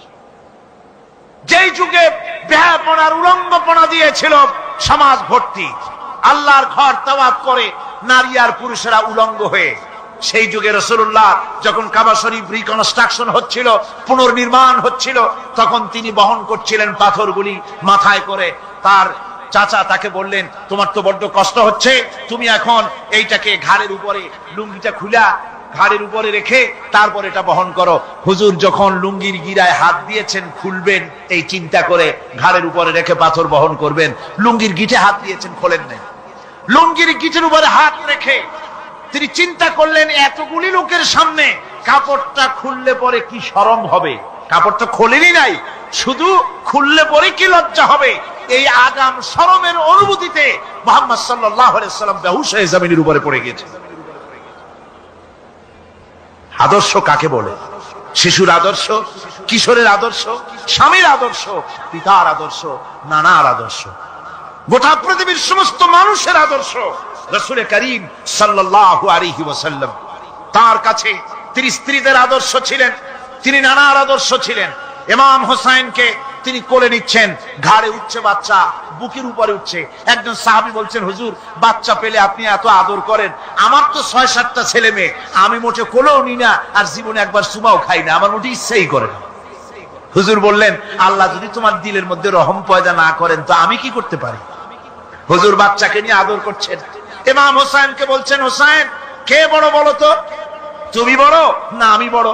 হোসাইন বলছেন, নানাজি আমি আপনার থেকে বড়। আশ্চর্য কথা, তুমি আমার থেকে বড় কিভাবে? হোসাইন বলছেন, নানাজি বলুন তো আপনার পিতার নাম কি? হুজুর বলছেন, আমার পিতার নাম আব্দুল্লাহ। তো মানুষ আমার পাখির খবর আপনি রাখেন। সুবহানাল্লাহ ওয়া বিহামদিহি। রাসূলুল্লাহ তার চরিত্র দিয়ে মানুষকে জয় করেছিলেন, মুহাব্বত দিয়ে। তরবারি দিয়ে ইসলাম প্রতিষ্ঠিত হয় নাই, ইসলাম এসেছে মুহাব্বত দিয়ে, উদারতা দিয়ে, ভালোবাসা দিয়ে। তরবারি দিয়ে ইসলাম বিজয় হয় নাই পৃথিবীর বুকে। পিতামাতার প্রতি ভালোবাসা ইসলামের এক মহান শিক্ষা, যা দেখতে পাওয়া যায় রাসূলুল্লাহ সাল্লাল্লাহু আলাইহি ওয়াসাল্লামের চরিত্রে। আল্লাহ রাব্বুল আলামিন বলেন, ওয়াকুল লাহুমা কাওলান কারীমা। মা বাবার সঙ্গে সম্মানজনক কথা বলো, খবরদার বেয়াদবি করবে না। আর মা বাপের জন্য, তাদের জন্য আমি আল্লাহ রাব্বুল আলামিনের কাছে দোয়া করো, রব্বিরহামহুমা কামা রাব্বায়ানি সাগীরা। পড়েন সবাই, রব্বিরহামহুমা কামা রাব্বায়ানি সাগীরা। আল্লাহ রাব্বুল আলামিন শিখাই দিলেন, বান্দারে তোর মা বাপের জন্য আমার কাছে দোয়া কর, আয় আল্লাহ আমার মা বাপ যেমন ছোট্টবেলায় আমাকে স্নেহের কোলে লালন পালন করেছে, মাবুদ গো আমার মা বাপকে তোমার রহমতের কোলে লালন পালন করো। আল্লাহ শিখাই দিচ্ছে। হাদিস শরীফ এসেছে, হুজুর বসে আছেন মসজিদে নববীতে, সাহাবায়ে কেরাম বসা। এক বৃদ্ধা মহিলা প্রবেশ করেছেন মসজিদে, হুজুর তাকে দেখে দাঁড়ায় গেলেন। মহিলা আসার পর নবীজি নিজের গায়ের চাদর বিছিয়ে দিলেন। মহিলা চলে যাওয়ার পর সাহাবায়ে কেরাম জিজ্ঞেস করলেন, হুজুর একজন সাধারণ মেয়ে লোকের জন্য হুজুর নিজের চাদর বিছাইলেন, বুঝলাম না ফজিলত কি, চিনলাম না মেয়ে লোকটাকে। হুজুর বলেন, সাহাবীরা চাদর তো ভালো, হক তো আদায় করতে পারি নাই, চিনতে পারো নাই, তোমরা বুঝতে পারো নাই। আমি দুনিয়া আসার পর আমার মায়ের দুধ আমার কিসমতে তেমন হয় নাই, আমি আমার মায়ের যত্ন তেমন পাই নাই, স্নেহ আদর তেমন পাই নাই। যার বুকের দুধ খাইয়া, যার কোলে কাখে চড়ে আমি বড় হয়েছি, ইনি আমার সেই দুধ মা হযরতে হালিমাতুস সাদিয়া। বন্ধুরা, মা যদি বেঁচে থাকে, রাত্রে বাড়ি গিয়ে পায়ে ধরুন, বলেন মা অন্যায় করেছি, জীবনে বহু বেয়াদবি করেছি, আমারে মাফ করে দাও। বিশ্বাস করুন, মা বাপের যদি খেদমত করেন, মা বাপ যদি রাজি থাকে, রিজকে, খাদ্যে, টাকায়, ইজ্জতে জীবনেও কষ্ট হবে না। বিপদে অবিচলতার মূর্ত প্রতীক বিশ্বনবী মুহাম্মদ সাল্লাল্লাহু আলাইহি ওয়াসাল্লাম। সর্ব অবস্থায় আল্লাহর উপর ভরসা করে ধৈর্য ধরার ক্ষেত্রে তিনি স্থাপন করেছিলেন এক অনন্য দৃষ্টান্ত। হিজরতের ঘটনা তার প্রকৃষ্ট উদাহরণ। আমার ভাইয়েরা, বিপদে অবিচলতা আমাদেরকে পয়গম্বরেরা শিক্ষা দান করেছেন। আমরা দেখতে পেয়েছি বিশ্বনবী জনাবে মুহাম্মদুর রাসূলুল্লাহ সাল্লাল্লাহু আলাইহি ওয়াসাল্লাম হিজরতের রাত, কাফেরেরা চতুর্দিকে দাঁড়ানো। হযরত জিবরাইল এসে বলেন, ইয়া রাসূলুল্লাহ, হে কাফেরেরা চতুর্দিকে ঘিরে দাঁড়িয়েছে, গভীর রাত, এখন হাতে তাদের তরবারি, সকাল হলে পরেই তারা আপনাকে মেরে ফেলে দিবে, তাড়াতাড়ি ওঠেন, মদিনার দিকে চলে যান। আল্লাহ নবী ঘুমের থেকে জেগে হযরত আলীকে ডেকে বলেন, আলী আল্লাহ অর্ডার করেছেন আমি মদিনায় চললাম, আমার বিছানার পরে আমার চাদর গায়ে দিয়ে শুয়ে থাকো। হযরত আলী বলেন, আল্লাহর হাবিব আপনার চাদর গায়ে দিয়ে ঘুমিয়ে থাকবো, সকালবেলায় কাফির বেঈমানেরা আপনার বিছানার পরে আপনার চাদর গায়ে দেওয়া অবস্থায় আমি আলীকে তারা মুহাম্মদ মনে করবে, আর আমি আলীকে নবী মনে করে তারা তাদের তরবারি দিয়া কেটে কেটে টুকরা টুকরা করে আমারে বিদায় করে দেবে দুনিয়া থেকে। এতটুকুনো পরোয়া করি না, বরং আমার দিলের মধ্যে এটাই তৃপ্তি থাকবে যে আমি আলীর জীবনের বিনিময় আল্লাহর হাবিব দুনিয়ায় বেঁচে আছেন। নবীজি ঘরের থেকে বেরোলেন, চতুর্দিকে কাফেররা দাঁড়ানো। আল্লাহ নবী হাতে এক মুষ্টি বালু হাতে নিয়ে শাহ হাতেল বজু পড়ে 3 বার দম করে বালুগুলো ছেড়ে দিলেন। বালিগুলি ঘরের চতুর্দিকে কাফেরদের চোখে চলে গেল। পরবর্তী সময় রব্বুল আলামিন ডেকে বলেন, নবীরে, বালি যখন নিক্ষেপ আপনি করেছিলেন, ধুলাগুলি আপনি তো শুধু নিক্ষেপ করেছিলেন, কিন্তু চতুর্দিকে কাফেরদের চোখে গেল কেমনে? একদিকে মেরেছিলেন, সেই দিকেই তো যাওয়ার কথা ছিল, চতুর্দিকের কাফেরের চোখে চোখে সেগুলো পৌঁছে গেল কেমনে? ওয়ামা রামাইতা ইদ রামাইতা ওয়ালাকিন্নাল্লাহা রামা। আপনি নিক্ষেপ করেন নাই, যখন আপনি নিক্ষেপ করেছিলেন আপনি তো শুধু বালুকণা ছেড়েছেন, আর ওই বালুকণাগুলি ঘরের চতুর্দিকে সব কাফেরদের চোখে পৌঁছবার দায়িত্ব আমার কুদরত গ্রহণ করেছিল। আমার ভাইরা, নবীজি বিপদে, এতগুলি শত্রু তরবারি নিয়ে তিনি বিপদে ধৈর্য হারা হন নাই। আস্তে করে ঘরের থেকে বেরিয়ে হযরত আবু বকরের বাড়িতে গিয়ে হাজির। দরজায় গিয়ে আওয়াজ দিলেন, আবু বকর। অমনি দরজা খুলে গেল। লাব্বাইক ওয়া সাদাইক। হুজুর বলেন, আবু বকর রে, একটা ডাকে কেমনে সাড়া দিলে? তুমি কি ঘুমাইছিলে না? হযরত আবু বকর বলেন, হুজুর, আপনি বলেছেন আমাকে নিয়ে হিজরত করবেন, আমি মনে মনে চিন্তা করেছি, না জানি কত রাত্রে নবীজি আসেন, উঠতে যদি আমার দেরি হয়ে যায়, নবীজি যদি দরজার কাছে দাঁড়ায় দাঁড়ায় আমারে ডাকাডাকি করে, আর আমি যদি ঘুমায় থাকি, তাহলে আল্লাহর নবীর সঙ্গে বেয়াদবি হয়ে যাবে। এই মনে করে বিছানায় না ঘুমাইয়া আপনার গলার আওয়াজ শোনার জন্য এই দরজার সঙ্গে পিঠ লাগাইয়া লাগাইয়া দাঁড়াইয়া ঘুমাচ্ছিলাম। আল্লাহর নবী হযরত আবু বকরকে সঙ্গে করে নিয়ে চললেন মদিনার দিকে। উল্টা পথে রওনা করলেন। বারবার কাবা শরীফের দিকে তাকাতে লাগলেন। বুখারী শরীফে এসেছে, নবীজি বারবার কাবার দিকে তাকিয়ে বলতেছেন, রে কাবা, বড় আশা ছিল তোর কাছে থাকবো, তোর খেদমত করব, কিন্তু তোর নিষ্ঠুর সন্তানেরা তোর কাছে আমারে থাকতে দিল না রে। আল্লাহ নবী মিসফালা দিয়ে জাবালে কেদোয়ার উপর দিয়ে চলে গেলেন জাবালে সুরে। গুহার কাছে যখন গিয়েছেন, হযরত রক্ত হয়ে গেল। হযরত আবু বকর রাদিয়াল্লাহু তাআলা আনহু বলছেন, হুজুর, আর উপায় নাই, দিন হয়ে গেল, এখন বুঝি ধরা পড়ে যাব, ওই গুহার মধ্যে গিয়ে আশ্রয় নেই। তবে আপনি দাঁড়ান, গুহার ভিতরেই পাহাড়িয়া গুহা, বিচ্ছু থাকতে পারে, সাপ থাকতে পারে, আমি আগে ঢুকি, যদি কোনো হিংস্র প্রাণী থাকে আমার উপর দিয়া আঘাত হয়ে যাক, আল্লাহর নবী হেফাজতে থাকুন। হযরত আবু বকর রাদিয়াল্লাহু তাআলা আনহু গুহার ভিতরে নামলেন। নেমে গুহা সাফ করে হুজুরকে ডাকলেন। হুজুর তাশরীফ ফরমালেন গুহার মধ্যে। হুজুর বলেন, আবু বকর, হেঁটে হেঁটে কষ্ট হয়ে গেছে, তুমি বসো, তোমার উরুর উপরে মাথা রেখে আমি একটু ঘুমায়ে যাই। আল্লাহর হাবিব ঘুমায় গেলেন। হযরত আবু বকর লক্ষ্য করে দেখেন চতুর্দিকে অনেকগুলি গর্ত দেখা যায়। এই গর্ত থেকে সাপ আসতে পারে, বিচ্ছু আসতে পারে মনে করে নিজের গায়ের চাদর ছিঁড়ে ছিঁড়ে গর্তগুলি বন্ধ করা শুরু করে দিলেন। কয়েকটা গর্ত বন্ধ করার মতো চাদর আর নাই, পাও দিয়ে চেপে ধরলেন। এক পাহাড়িয়া বিষধর সাপ বেরোবার জন্য চেষ্টা করে বেরোবার পথ খুঁজে না পেয়ে হযরত আবু বকরের পায়ের উপরে দংশন করেছে। বিষের যন্ত্রণায় হযরত আবু বকরের চোখ থেকে পানি দরদর করে পড়ছে। রাসূলুল্লাহর ঘুম ভেঙে গেল। আল্লাহর নবী তাকিয়ে বলেন, আবু বকর, চোখে পানি কেন? বাড়ির কথা বুঝি মনে পড়ে গেছে? হযরত আবু বকর বলেন, ইয়া রাসূলুল্লাহ, আল্লাহর নামে কসম করে বলি, যেই দিন আমি ঈমান এনেছি ওই দিন থেকে আমার মা বাপ, আমার কোলে আমার সন্তান, আমার স্ত্রী, আমার জায়গা জমি, ঘর বাড়ি, এমনকি আমার নিজের আত্মার চাইতে হুজুর আপনারে ভালোবাসি বেশি। তাহলে কাঁদো কেন? হযরত আবু বকর বলেন, হুজুর, বাড়ির জন্য কাঁদি না, ছেলেপেলের জন্য কাঁদি না, সাপে দংশন করেছে, যন্ত্রণায় কাঁদতেছি। আল্লাহ নবী সঙ্গে সঙ্গে মুখ থেকে থুতু বার করে যন্ত্রণার জায়গায় লাগাই দিলেন। সঙ্গে সঙ্গে যন্ত্রণা বন্ধ হয়ে গেল। হুজুর বললেন, আবু বকর, প্রথম যখন তোমার এই আঘাত করেছিল সাপে, আমাকে কেন তাড়াতাড়ি বলো নাই? এতক্ষণ তো তোমার কষ্ট হতো না। হযরত আবু বকর বলেন, ইয়া রাসূলুল্লাহ, ওটা তো সাপে কাটার যন্ত্রণা, ওই যন্ত্রণায় আমার রক্ত জ্বলতেছে, যন্ত্রণায় যন্ত্রণায় আমার কলেজাটা যদি ফেটেও যেত, আল্লাহর হাবিব আরাম ফরমাচ্ছিলেন, আমি তাকে আরামে বিঘ্ন ঘটাতে পারতাম না।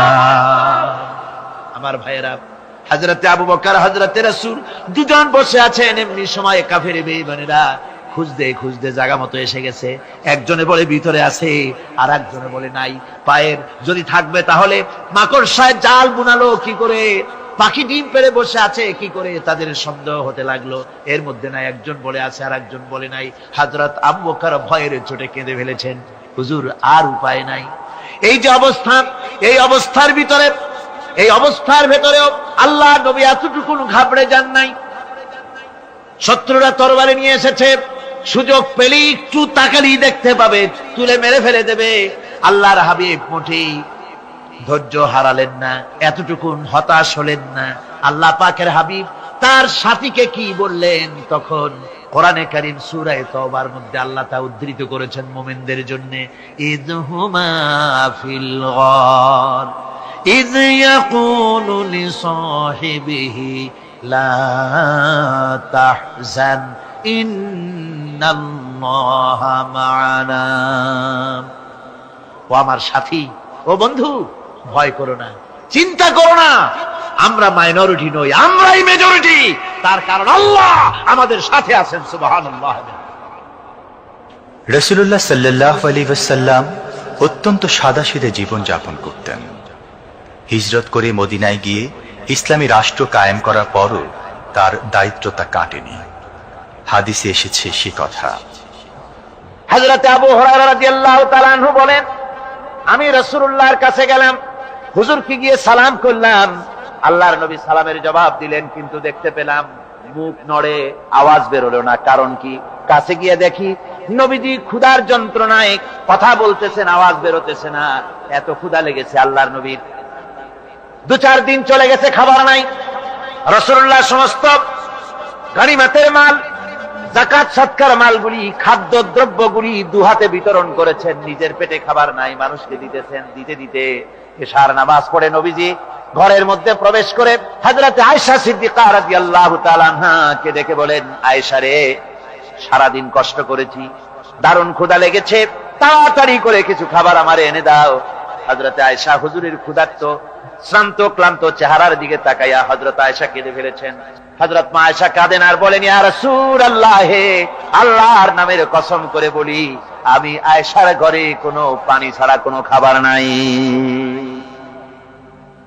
এই ছিল রাসূলের আদর্শ। হাদিস শরীফে এসেছে, আল্লাহর নবী বলেন, তোমরা যদি রাষ্ট্রীয় ক্ষমতায় যাও, বাড়ি না থাকলে সরকারি খরচ একটা বাড়ি নিতে পারো। তোমার যদি যানবাহন না থাকে, সরকারি খরচে যানবাহন নিতে পারো। ছেলে মেয়ের কাপড় চোপড়, লেখাপড়া, শিক্ষা, চিকিৎসার জন্য যদি না থাকে, তাহলে তুমি সরকার থেকে নিতে পারো। কিন্তু এর থেকে এক চুল পরিমাণ যদি পাও বাড়াও, সরকারের মাল জনগণের মাল, এর থেকে প্রয়োজনের বাইরে যদি তুমি নিজের জন্য নিতে থাকো, কিয়ামতের দিন আল্লাহর দরবারে চোরের কাতারে তোমারে দাঁড়ানো লাগবে। দুনিয়ায় যত সম্মান পাও না কেন, কিয়ামতে আল্লাহর দরবারে কিসের কাতারে দাঁড়াবে? চোরের কাতারে দাঁড়াতে হবে। রাসূল পাক সাল্লাল্লাহু আলাইহি ওয়াসাল্লাম এমন এক সমাজ কায়েম করেছিলেন। আমার হতাশাগ্রস্ত ছাত্ররা, যেসব ছাত্ররা সমাজতন্ত্র তোমরা করো, যারা সমাজতন্ত্র করতে হতাশাগ্রস্ত হয়েছে, এখন যাব কোথায় বলে হতাশ হয়ে গিয়েছো তোমরা, আমরা তোমাদেরকে দাওয়াত দেই, কোরআনের মাহফিল থেকে দাওয়াত দেই, ফিরে আসো। হতাশ হওয়ার কোনো কারণ নাই। লেনিন মরার, ও মরে গেছে।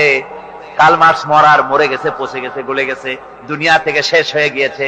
আল্লাহ নবীর নেতৃত্ব, সূর্য যতদিন উঠবে আর ডুববে, নবীজির নেতৃত্ব শেষ হবে না। ওই নেতৃত্বে আসো, রাসূলের নেতৃত্ব মেনে নাও, কোরআনের শাসন মেনে নাও, তাহলেই শান্তি পাবে তোমরা।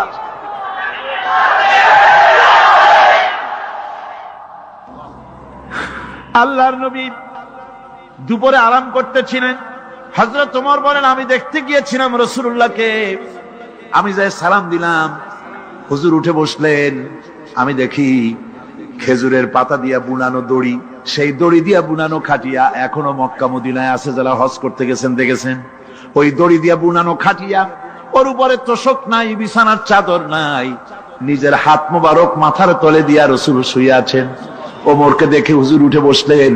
ওমর বলেন, আমি রাসূলের পিঠের দিকে তাকায় দেখি দড়িগুলোর দাগ কেটে আছে।